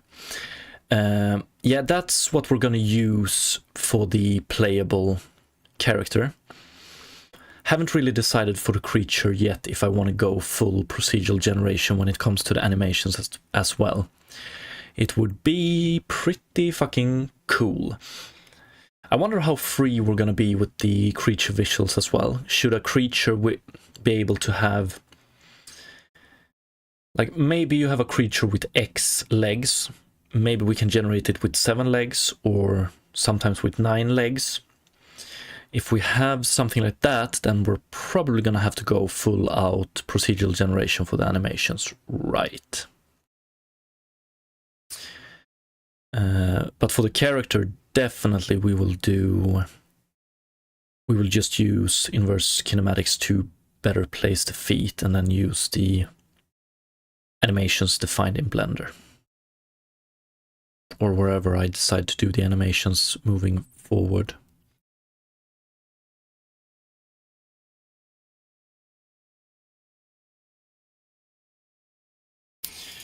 Okay, positive dynamic mesh, negative dynamic mesh. This one might... we might want to have a tooltip here. But I don't care that much about it right now.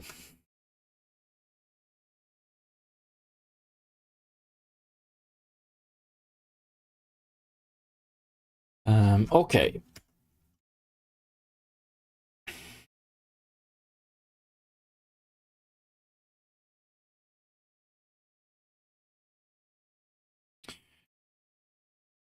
Is this... Yeah, that's pretty much... We're pretty much done with the definition for this one, except for this one, but we can't do this one before we have the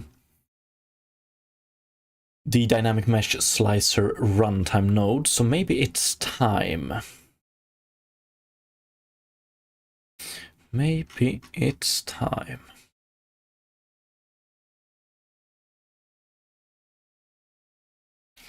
And the idea eventually is to have these two as inputs, and then we're gonna have these type of nodes going into these two. So random vector 3 based on some rules into slice plane origo, and then random vector 3 based on some rules into slice plane normal.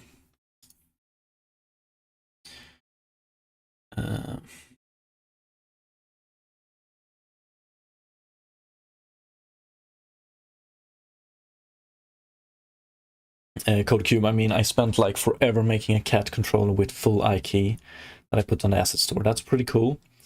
And hopefully you learned something while doing it as well. Yeah, I guess it also depends on how much control you want to have over the animations.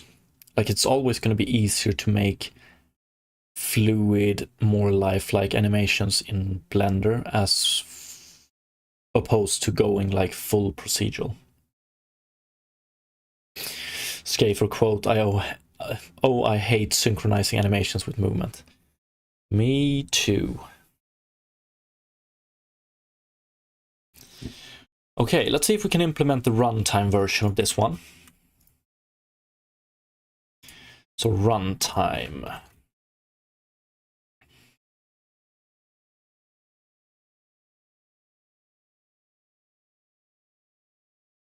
Ooh, we might...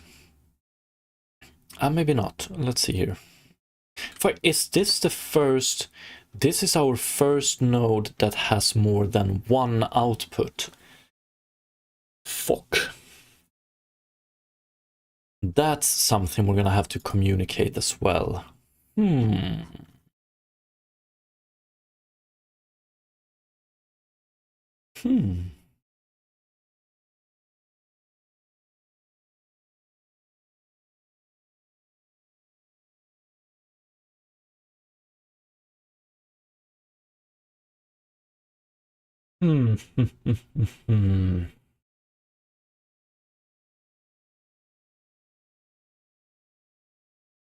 Generate output is gonna have to take an additional argument. If it outputs different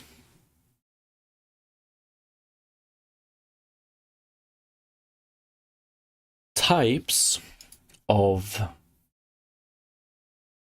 Yeah, if it outputs different types, then it's okay. Then we can check with T here. But this one, Hmm. I mean, we already have this one. So that was with input, but now we have it with output. Cody Cube, I got like $12 from it. Hey, that's better than nothing. That's pretty good, actually. Everything is relative.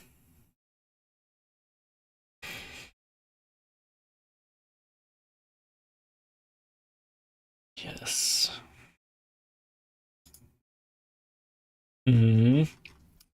You know what?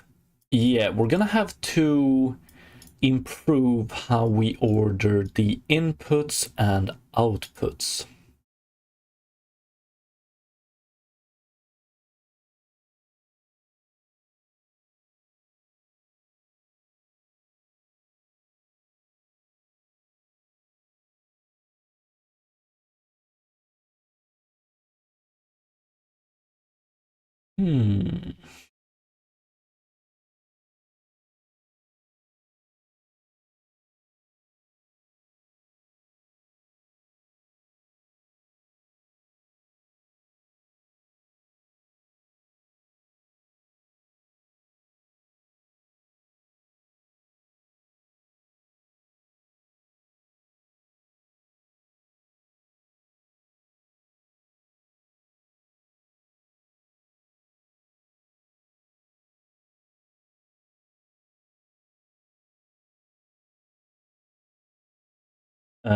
Like one way to do it. Yeah, we can probably do it with lists of lists, can't we not? By indexing. So this is 1 and this is 2. That's probably all we need to do.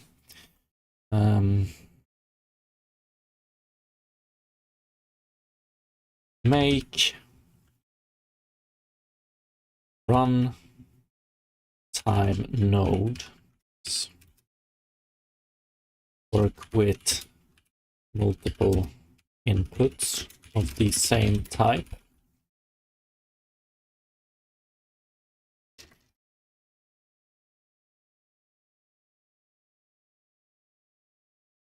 Outputs of the same type.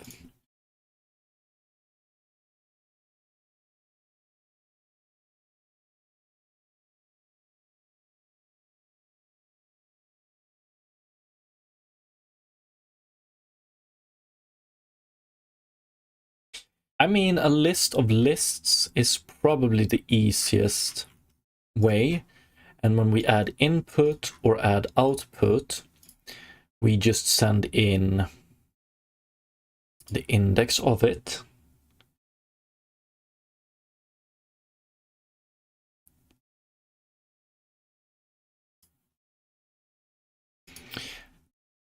And then we're gonna try get output, then we're gonna have to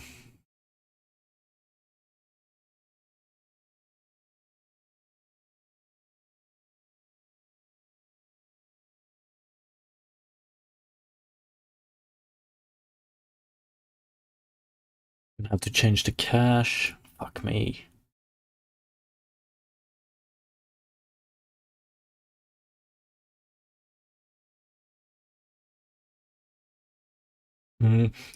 I would say that this together with iterate a node multiple times are the two big problems to solve. So before I commit to a solution, I want to think it through.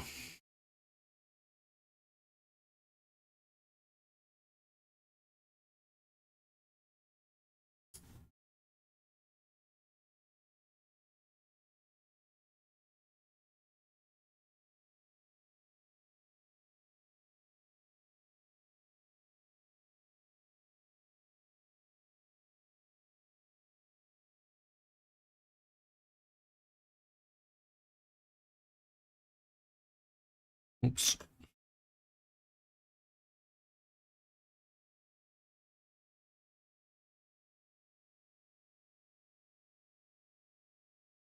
Hmm.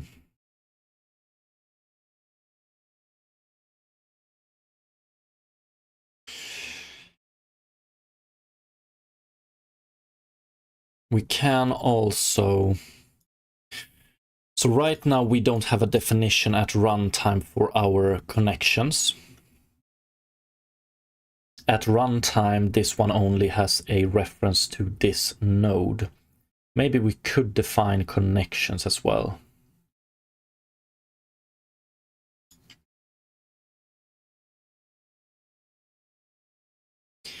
So a connection holds an index to the node to the node's input number and the previous node's output number or index. So 0 and 1.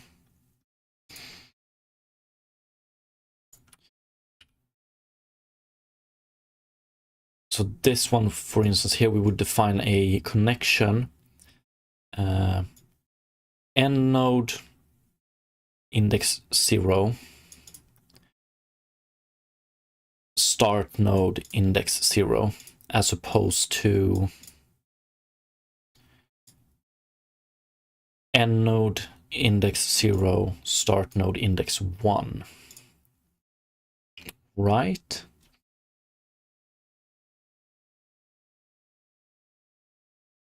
That is probably the best structured way to do it, I reckon.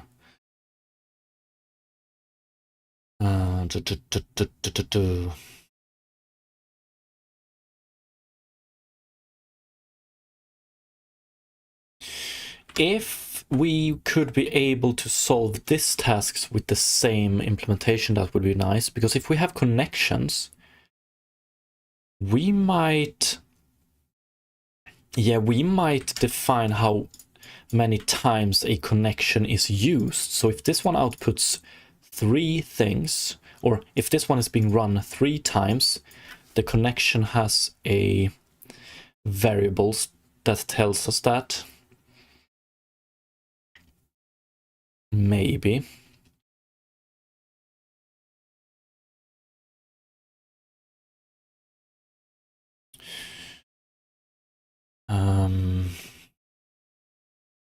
That's one plan of attack.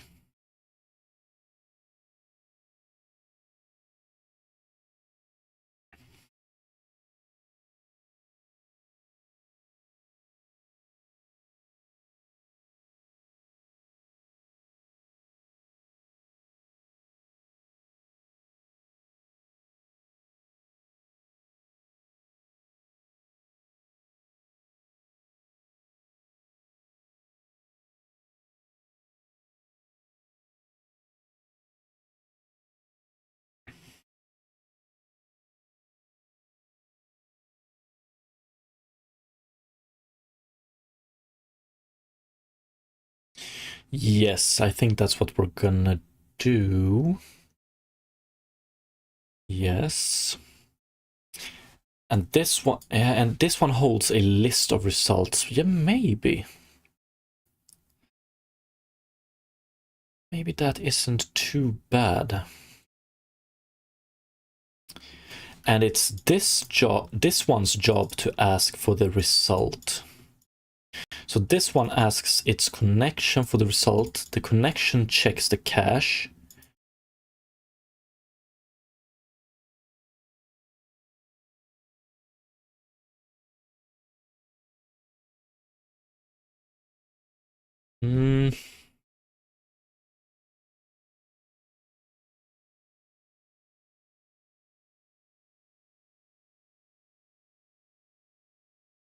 It's a pretty big rework.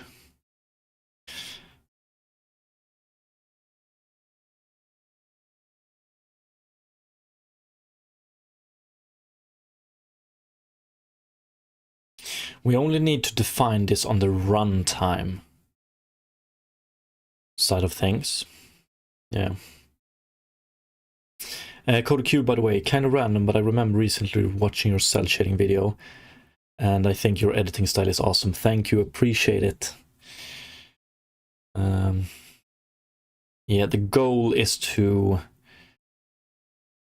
start releasing more devlog videos starting in January of 26. Like, I'm fully committed to that, so hopefully we'll get some new cool videos out soon.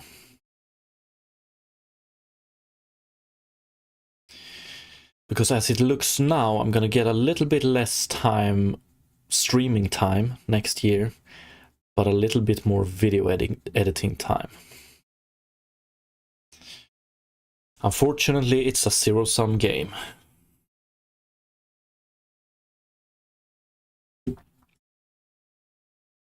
But thank you, appreciate it. The intro sequence to my cell shading video, where you have the lights appearing, timed with the music, that's still one of my proudest clips, I think. And Code please, we've been waiting for 2 years. Yeah, I know.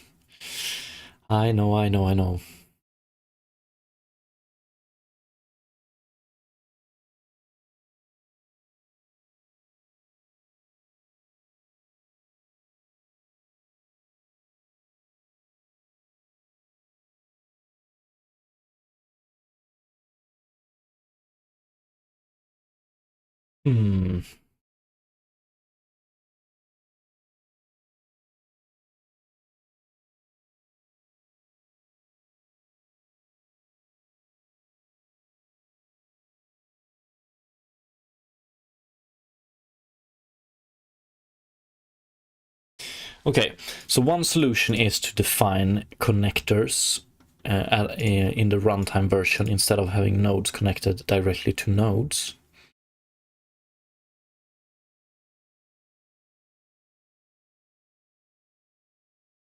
Another solution is to just use... Actually, we're going to do this.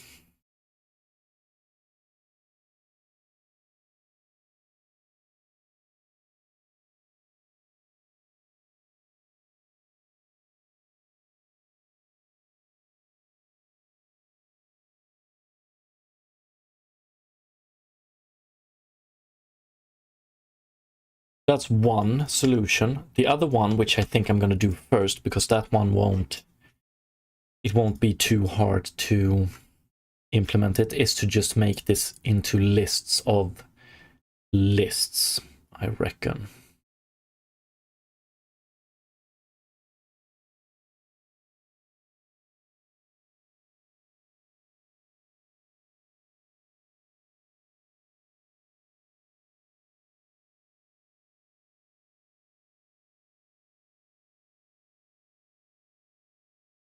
GD's question, isn't using tech like this introducing a huge overhead to the game dev process? Yeah, 100%. But I'm hoping that I will get it back during the design phase later on. Like, once again, one of the biggest reasons for wanting to be able to define creature attributes and visuals like this is that the other way of doing it, like we did previously, like this, is that this is way more readable than this. Like, I would love for someone to take a look at this and try to figure out exactly what happens and when it happens, as opposed to this and just following it. Dynamic mesh generator, okay, it generates something called dynamic mesh, and then it converts it to a mesh. Like, this is way more readable. But it's a bet, 100%. CodeCube, I mean, hey, I released a few vids a long time back, remaking games in the web edited through Movie Maker, and I haven't made a sequel in 8 years. Deleted that channel because I was embarrassed. Oh, fuck, you shouldn't never delete it. You should just make the videos private. That's history, man.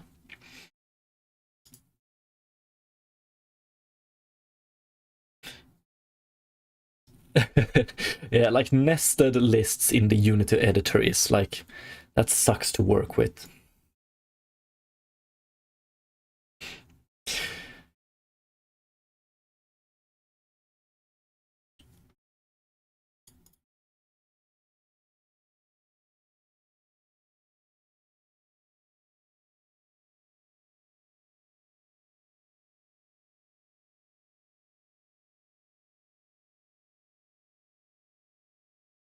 One sec though.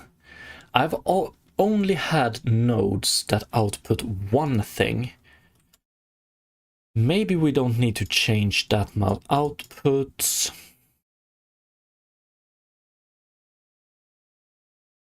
Maybe we can start by just doing try get output, and then we add a and then we add a int index is equal to 0 here. And same for generate output. But where do we store this one?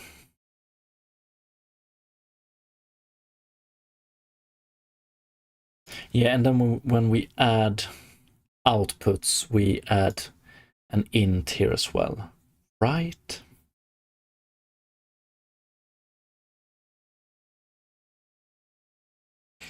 CodeCube, my solution, question mark, remake the whole project. Hey, that's one solution.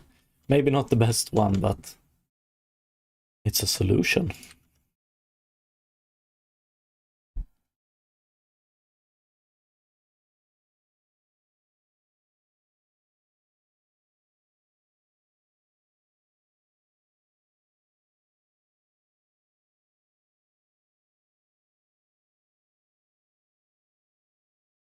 Nah, we can't do it like this. So this is... Yeah. We can't do it like this because the list of outputs are... So the list of outputs is used for something like this, right? Yeah, we're gonna have to have a list of lists.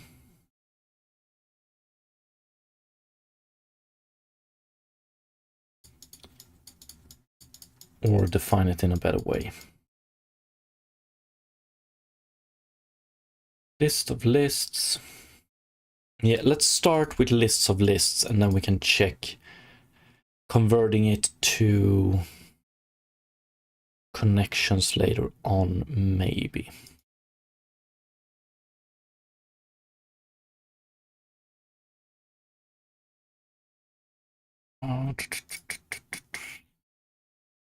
The problem with that, however, is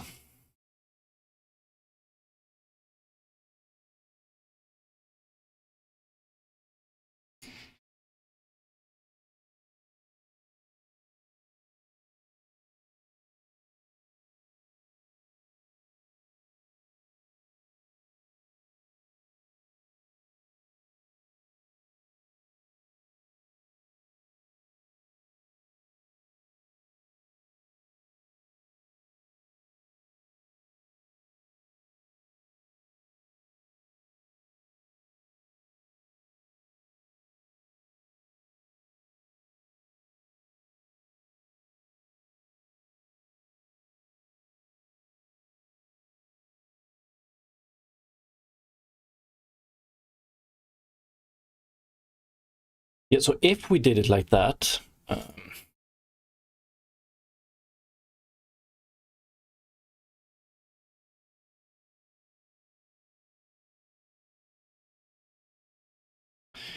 yeah, this would be two separate connections. This would be two separate connections. Connection with output index 0.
Yeah, let's do this.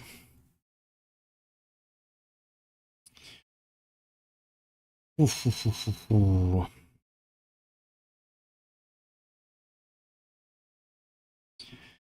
think we're gonna start by changing these to lists of lists. Is this the only place where we need to do it? And every place where we use these later on, we're gonna have to change it.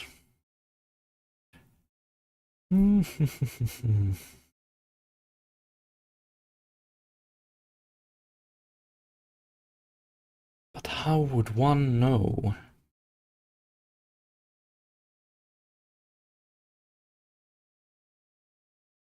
When we try and get output, we're gonna have to send something in, like an index.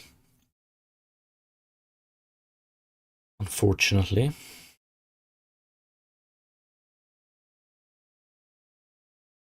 Or actually, we don't. We could also send in the caller, and then we can figure out which output the caller wants. But that's not going to be as quick. Antonino, I was thinking of creating some Roblox game just to get some money. It's not really my style of idea or IDE idea, but I need to earn something and Roblox pays well. I've also heard that Roblox pays well, but I wonder how easy it actually is to tap into.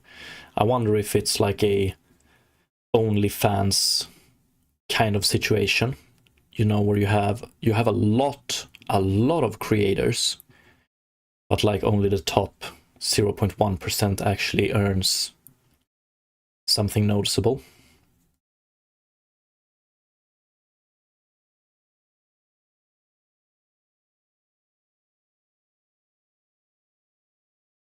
But that's just an idea or a thought.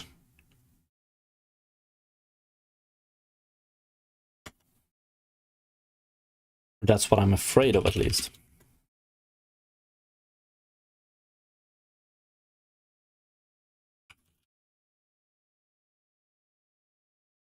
And that's a thought without, like, I don't have the experience. Yeah, but traditional game dev works like this too. That is 100% true, but what do you really want to do? Do you want to make a game you want to play, or do you want to make like a Roblox type of game which you don't really want to play?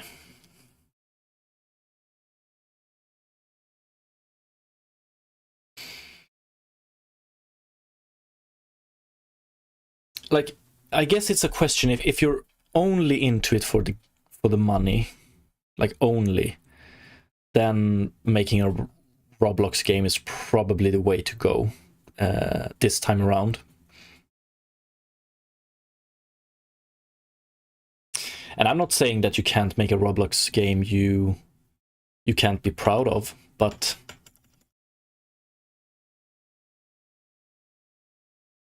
for me at least, I would be more proud about a non-Roblox game. Does this make any sense, or am I just rambling?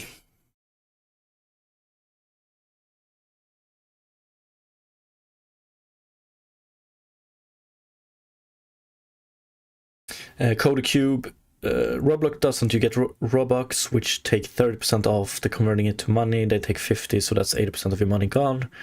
Plus, Roblox is terrible for new people. You have to advertise, which takes Robux, which you have to buy, and you won't make any profit. Sounds like, do you have any experience with Roblox or not, Code? Like, believe me, Antonino, I've been thinking about it as well, since like I've read a lot about Roblox and the money machine that it is, and like I wonder how easy it is to tap into, but I don't know. I just imagine myself being fucking depressed working on a Roblox game. And what the situation you have with Roblox right now is that as soon as a new indie game comes out, you get 1,000 Roblox clones of that game, and the Roblox clones are never as cool and good as the original game, you know?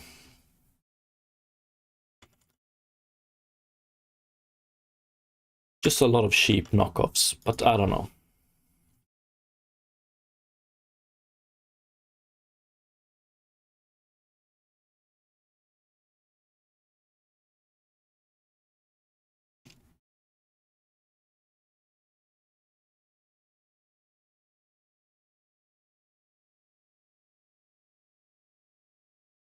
Antonino, I mean, maybe it's worth trying at least to create one game to understand better the situation. Yeah, definitely. Like, if you feel like you have the time, I would definitely try it. And if you do, please get back to me the like experience and result. I'm very interested in this. Unfortunately, I don't have the time. I would have to quit doing this and go full in on Roblox instead.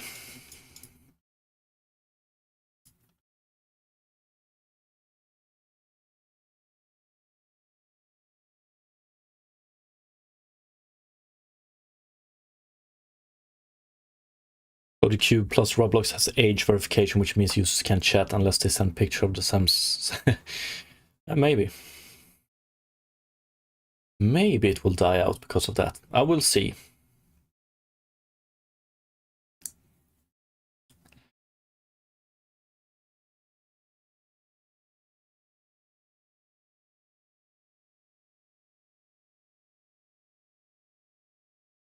Okay, as it looks now, I'm not entirely sure. Yeah, okay, we're gonna have to add indexing. Okay, so this is the plan of attack. We're gonna add indexing to...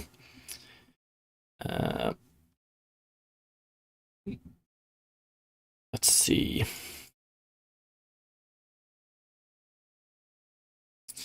Of the same type, and here we're gonna do...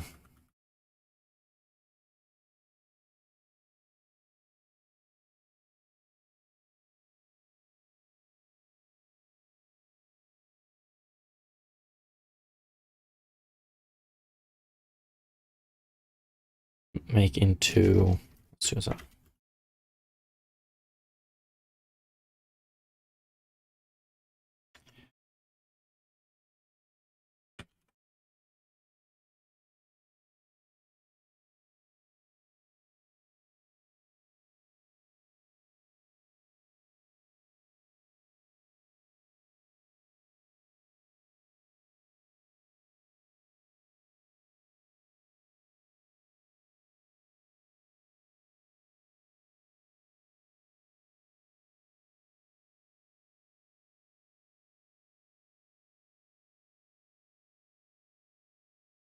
Something like this is going to be the first approach, and then maybe we can convert it to this eventually. Cube also, Roblox has predator problems. Yeah, I've heard about that. So fucking sad. And I have had an experience with Roblox. I built for people and made 15k Robux, which I wasted on a hat as a 12-year-old. That's fun. The next part of that sentence is not as fun, and I encountered predators a lot. Plus, the skills you learn from Roblox are proprietary. They don't even have semicolons. It might be hard to translate the skills you learn there to something else. I don't know. The only popular thing on Roblox is brain rot right now. That seems to be a thing for the whole internet, actually. Fucking brain rot. Yo, what's up, Ling Ling? Ling Ling, I might need to throw you a question. Shoot, we'll see if I can answer it.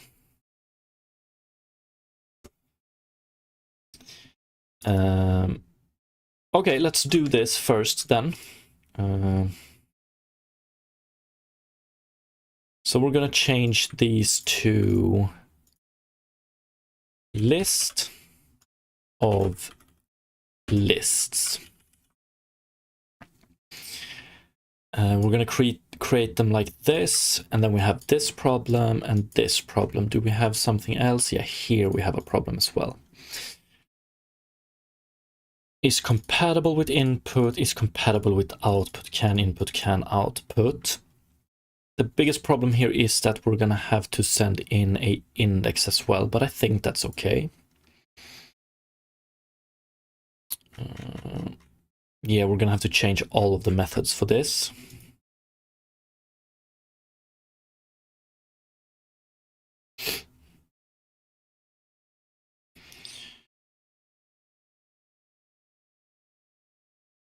Ling Ling, let's say an average double or triple A game built in Unity or UI5 is completely rebuilt from scratch using some language like C or C++. Do you think the game would run significantly better, omit the long development time? Yeah, it's very... Yeah, I think it's easier to produce a... If you don't care about time and you have all the knowledge in the world, then yes, you will get a more optimized product. Pretty much, because at least more lightweight. Sweeta, what's up? Happy coding to you too. Steam support is like the SWAT of support teams.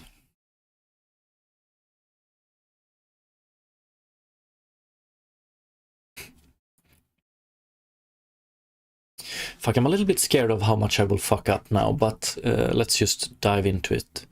Is compatible, and we're gonna do index. Can input index. Generate output in index. Link nodes start. Add output, add input. So we're going to do is start node. Add input int index. Is compatible index. Here we need to do inputs dot, or let's see, if inputs 0 or index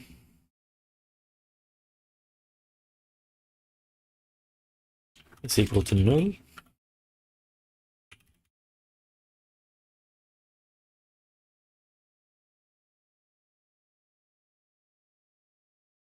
But you know what? Now fuck this. We want to... Now this should be fixed already, I think. Yeah, we should be able to...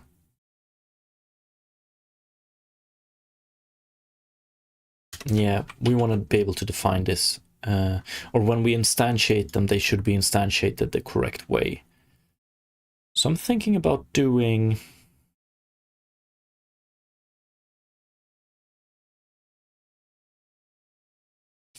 Or not, let's keep it like this for now.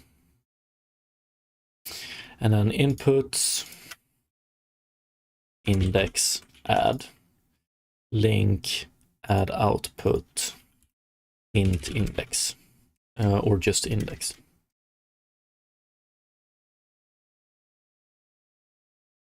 And we do add output, int index.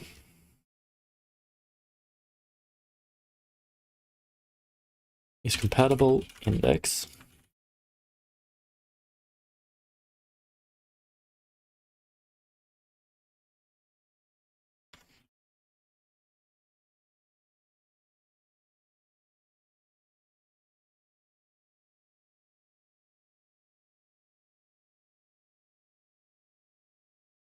But this is wrong. One sec. This link sucks.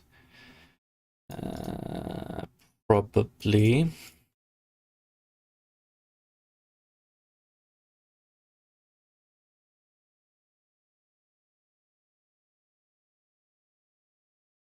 We'll get to it soon.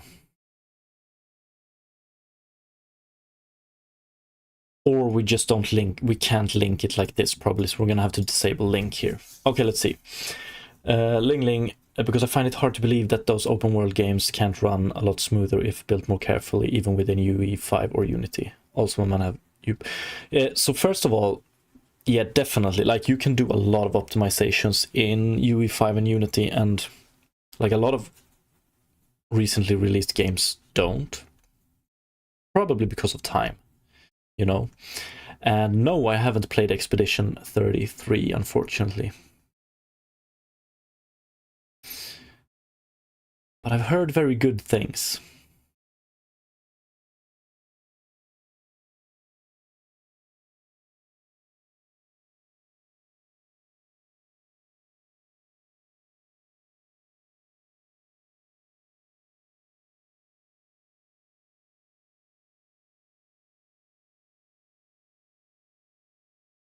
And for your other question, Ling Ling, do you ever play games? Yes, actually, I do. Like, that's my number one hobby.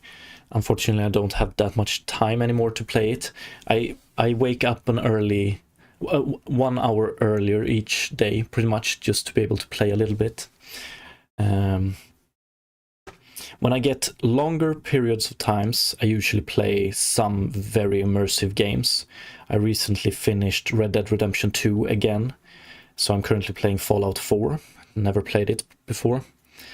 And when I only get small time slots, like 1 hour, I usually play some grindy games like Path of Exile. Ling Ling, and Expedition 33 is one of the best games I've ever played, and I play a fuck ton of games. Yeah, I've heard a lot of people say it.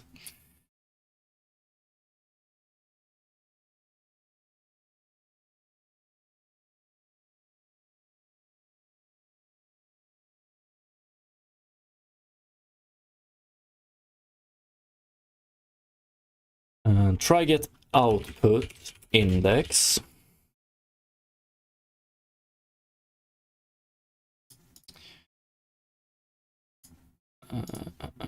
Yeah, this one is, it's a little bit weirder now, but that's okay. Oof. Yeah, I don't know how we're gonna fix this cache. We're gonna have to change the cache as well. So it's gonna have to look something like, where do we have iteration? The cache is gonna look like dictionary, generation runtime node, list of object content. And then when we do set, if content contains key,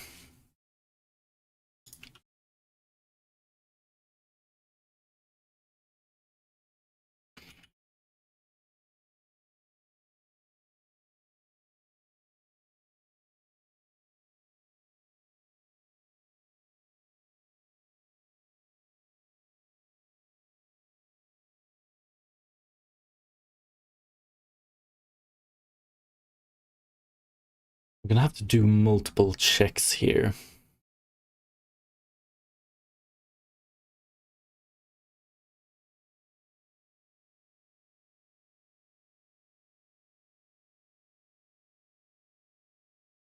How we're gonna do this.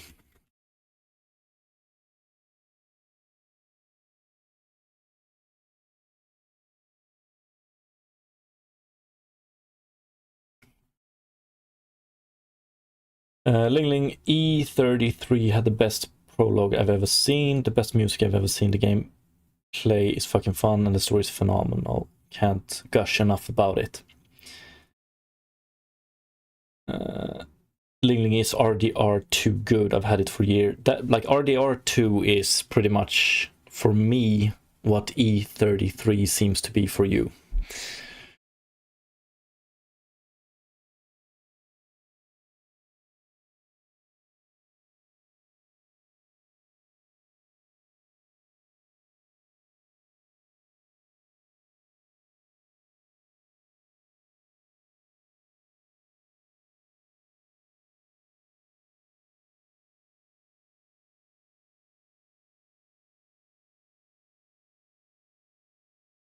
Okay, these methods are going to be a little bit more problematic to do, but I think it's okay. So if we're going to do if content dot contains key node, if it doesn't, then we do content dot add node new list object.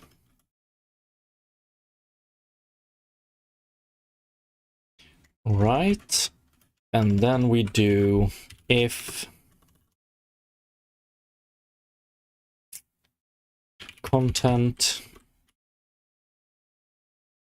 node dot count is less than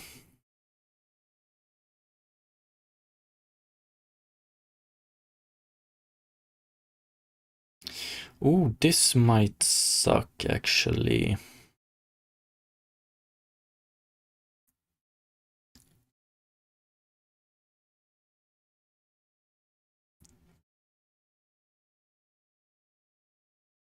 I wonder if we can do this. If count is less than index,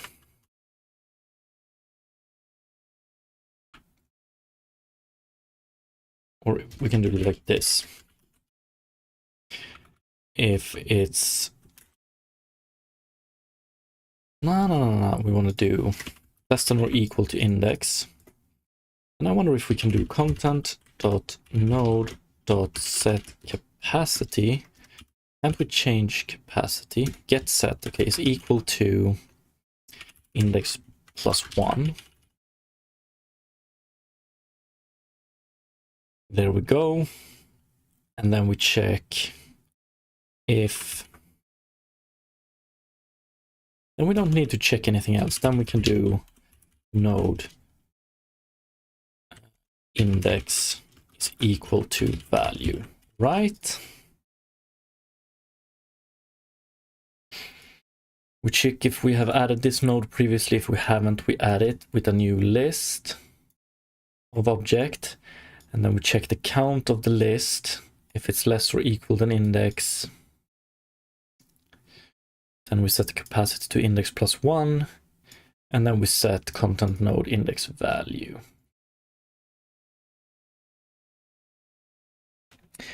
Mahmoud, do you have any release date for the game? No. It's pretty far off. Ling Ling E33 still isn't my goat. Whoa. Outer Wilds. Outer Wilds I've heard a lot of good things about as well. Recently, a year ago or something like that, I played Kingdom Come Deliverance 1. I haven't played the 2 yet. But that is probably one of my favorite games of all time. Just like, it's the perfect type of game for me.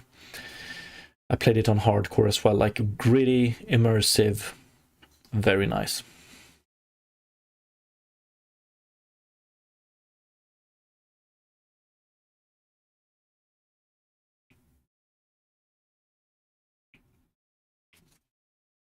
Antonino over on YouTube.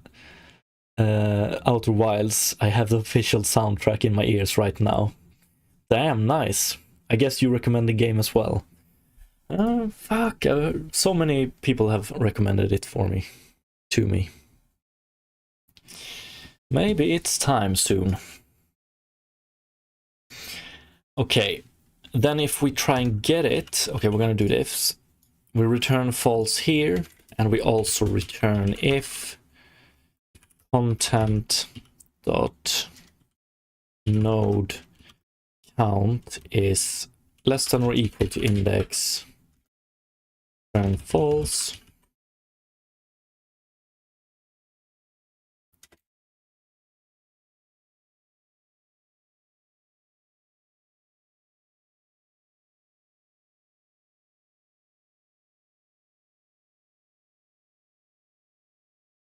And then we do if content node index is equal to null.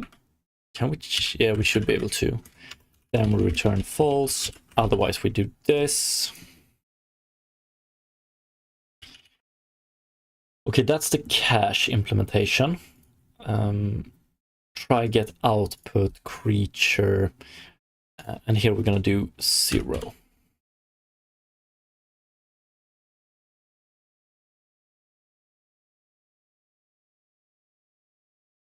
Okay, that's it for our cache. So cache get index, can output index, generate output index, set, and then try get input. So here we can do, so this try get input is going to become so much nicer because we just send in a index, and then we don't check all nodes in inputs, right? We just check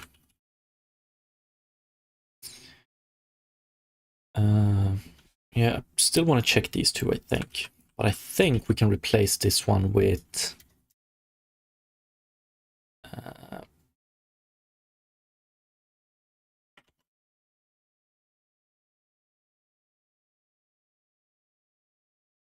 I think we can change this one to just this time around.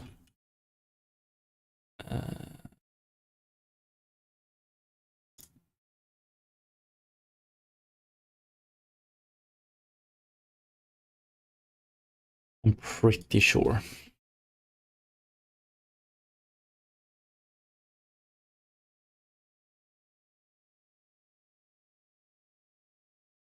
One sec, actually. Try get input.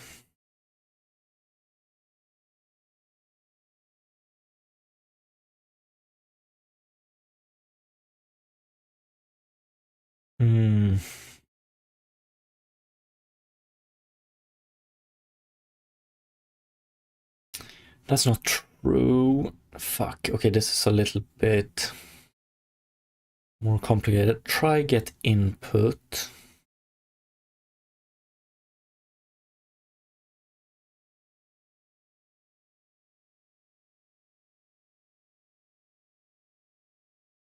Yeah, we want to do try get input. If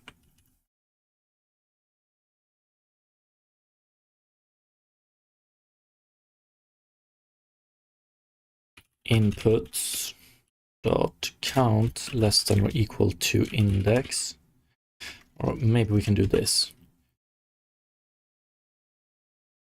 If index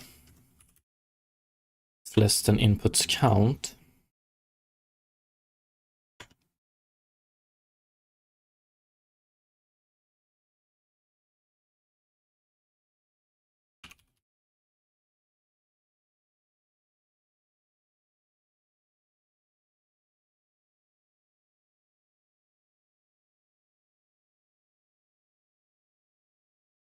try get output, I think.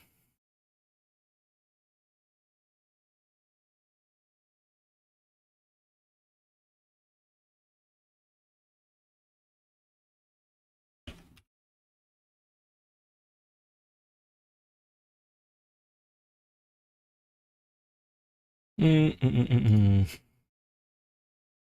shouldn't it be list of lists? Oh, that's true.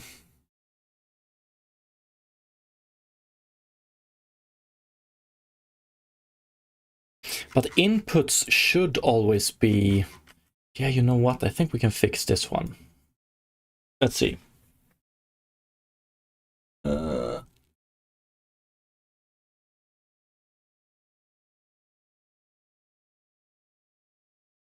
Ling Ling, I had to quit Kingdom Come Deliverance because my laptop couldn't run it at the time. I got 20 hours in, I think. I literally downloaded it again this week to pick up my hardcore run, but I'm still playing a second run in E33. Okay, then you know. Yeah, I really enjoyed Kingdom Come Deliverance.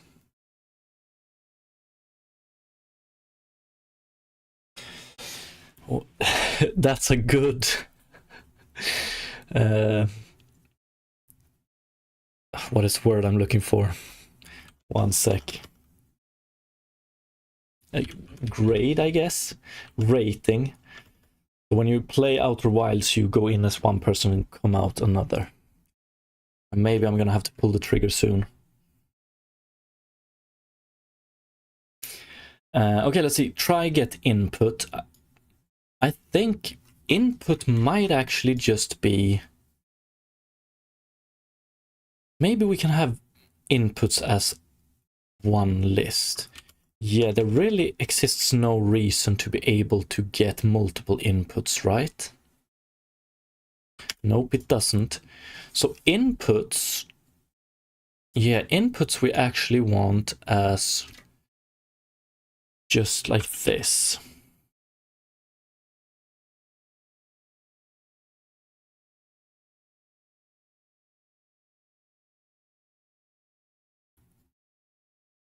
But we're gonna have to do...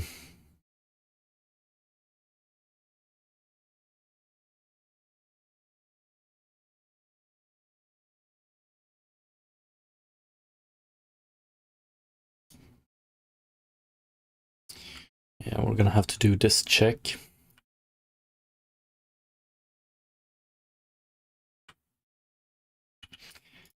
If index is less than inputs.count,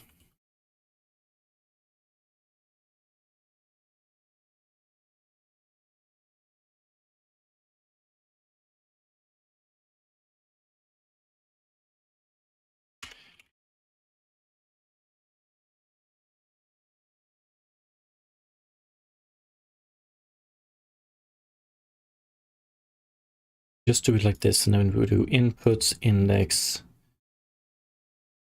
equal to input.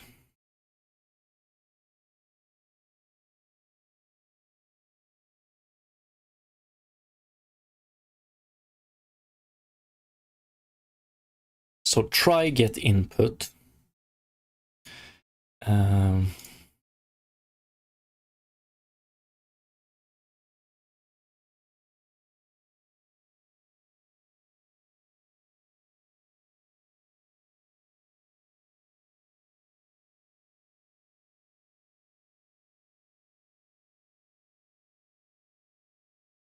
This should be enough, shouldn't it?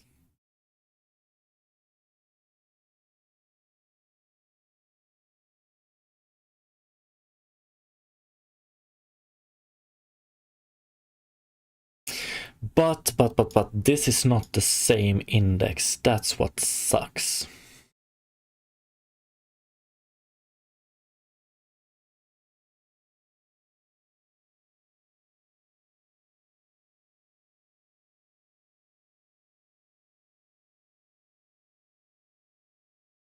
Brewcake, by the way, didn't see it there.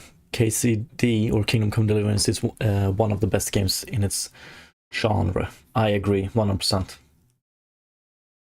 I'm dying to test the Kingdom Come Deliverance 2, but yeah, no time. This indexing here bugs a little bit, or does it?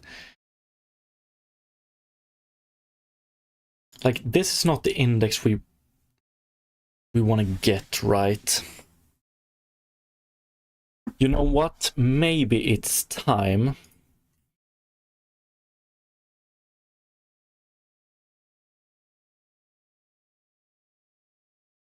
Maybe it's better to implement connection class.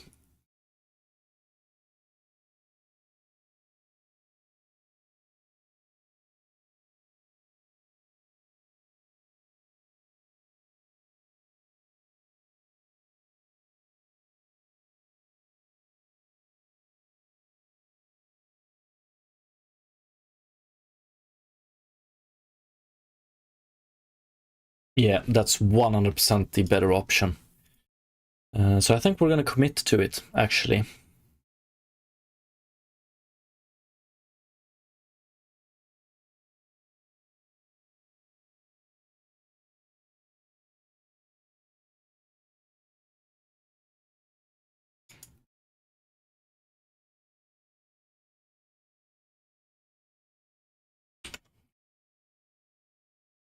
So let's do a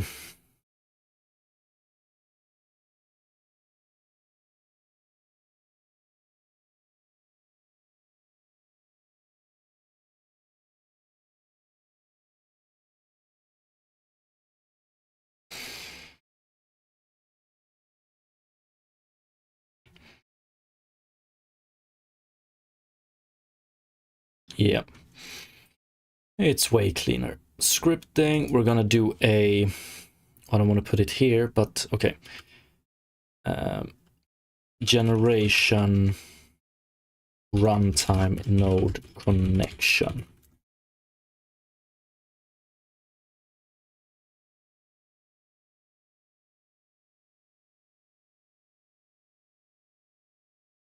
But I'm wondering how it will work with our cache.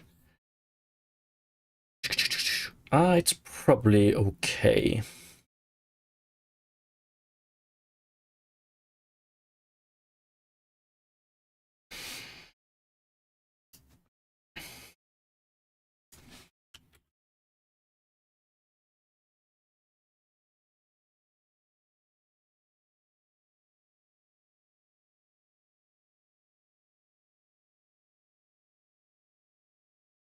Generation runtime node connection.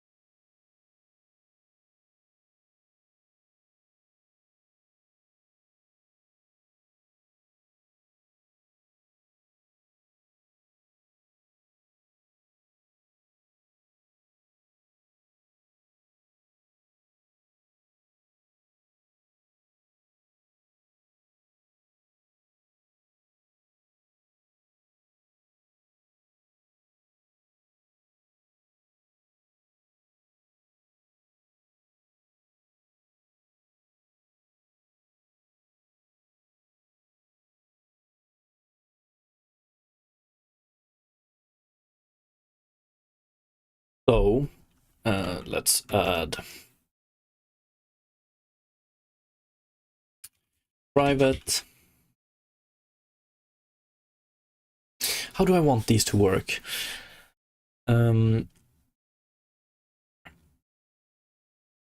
Private class connection node.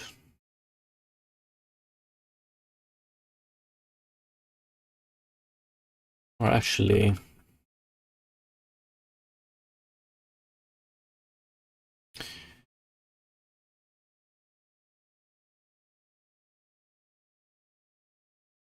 we can put it like this for now. Private generation runtime node start.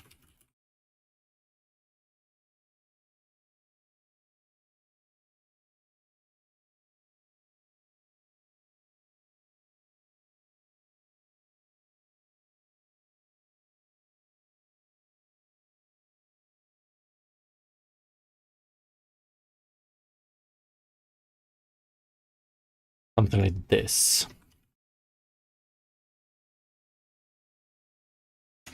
Or you know what?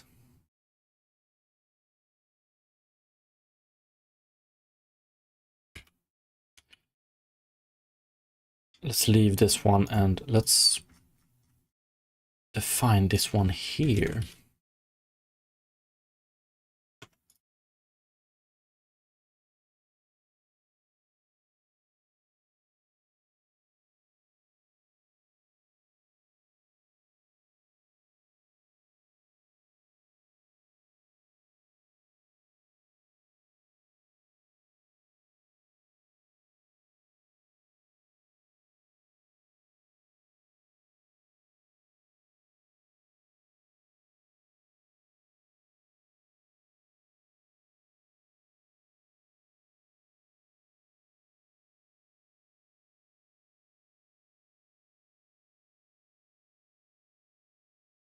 Wonder if I'm gonna look at this tomorrow and Wonder what the hell I did.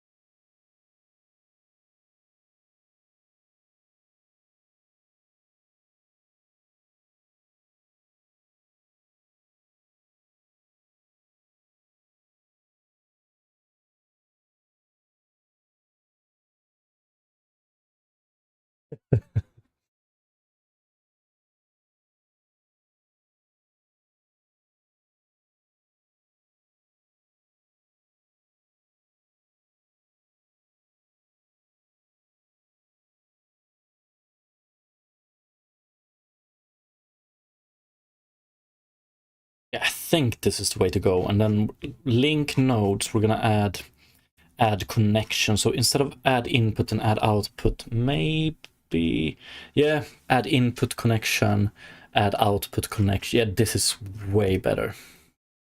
I'm gonna have to do a little bit of a rework here, but I think it's good. So we're gonna remove index once again. Although I'm wondering how we're gonna do it with the cache.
Worried about this indexing here.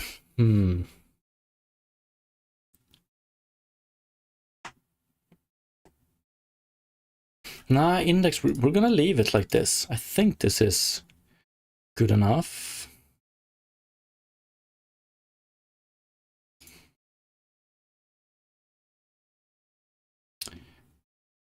I'm gonna remove this one.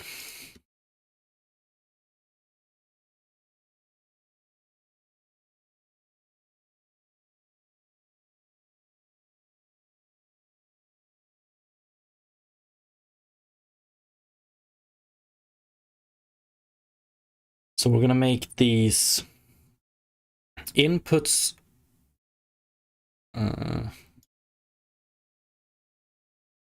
connection.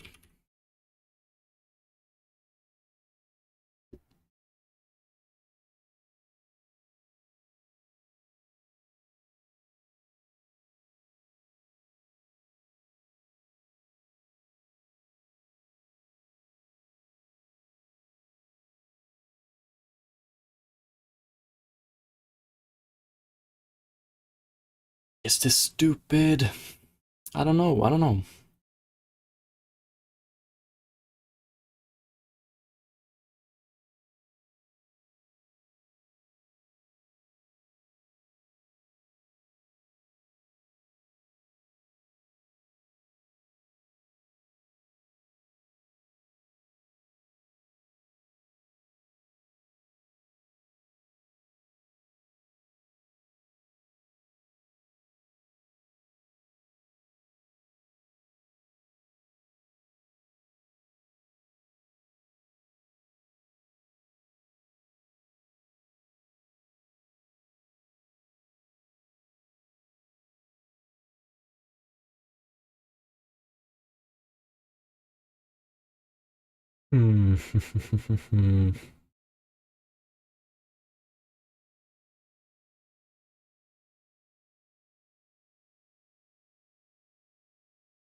Or we just do it as, yes. Maybe we just do it as node and index, like this.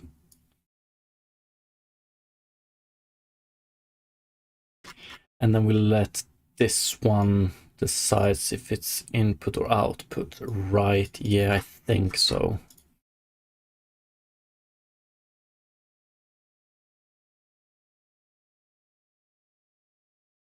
That should be good enough.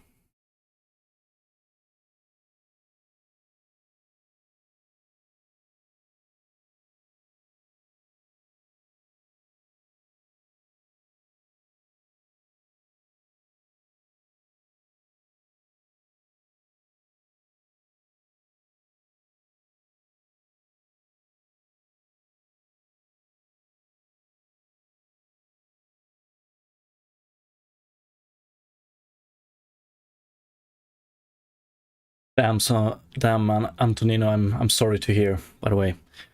But okay, let's. That's a little bit of a sad note to end it on. But okay, let's see here. I need to run now, unfortunately. I think I have a way going forward here. And I'm just gonna say we have a lot of activity in the YouTube chat. Like if you want me to, or I'm gonna create a new channel on the Discord if you want to talk more there, or you can find each other on Discord and privately message. It's all up to you. But yeah, unfortunately, I need to run now. I appreciate you all, and hope you have a great rest of this Tuesday. Peace. Antonino, the chat, the livestream chat is meant to be used, so no problems at all. You're free to talk about pretty much anything, unless being mean to each other, you know. But have a great rest of the day. Peace.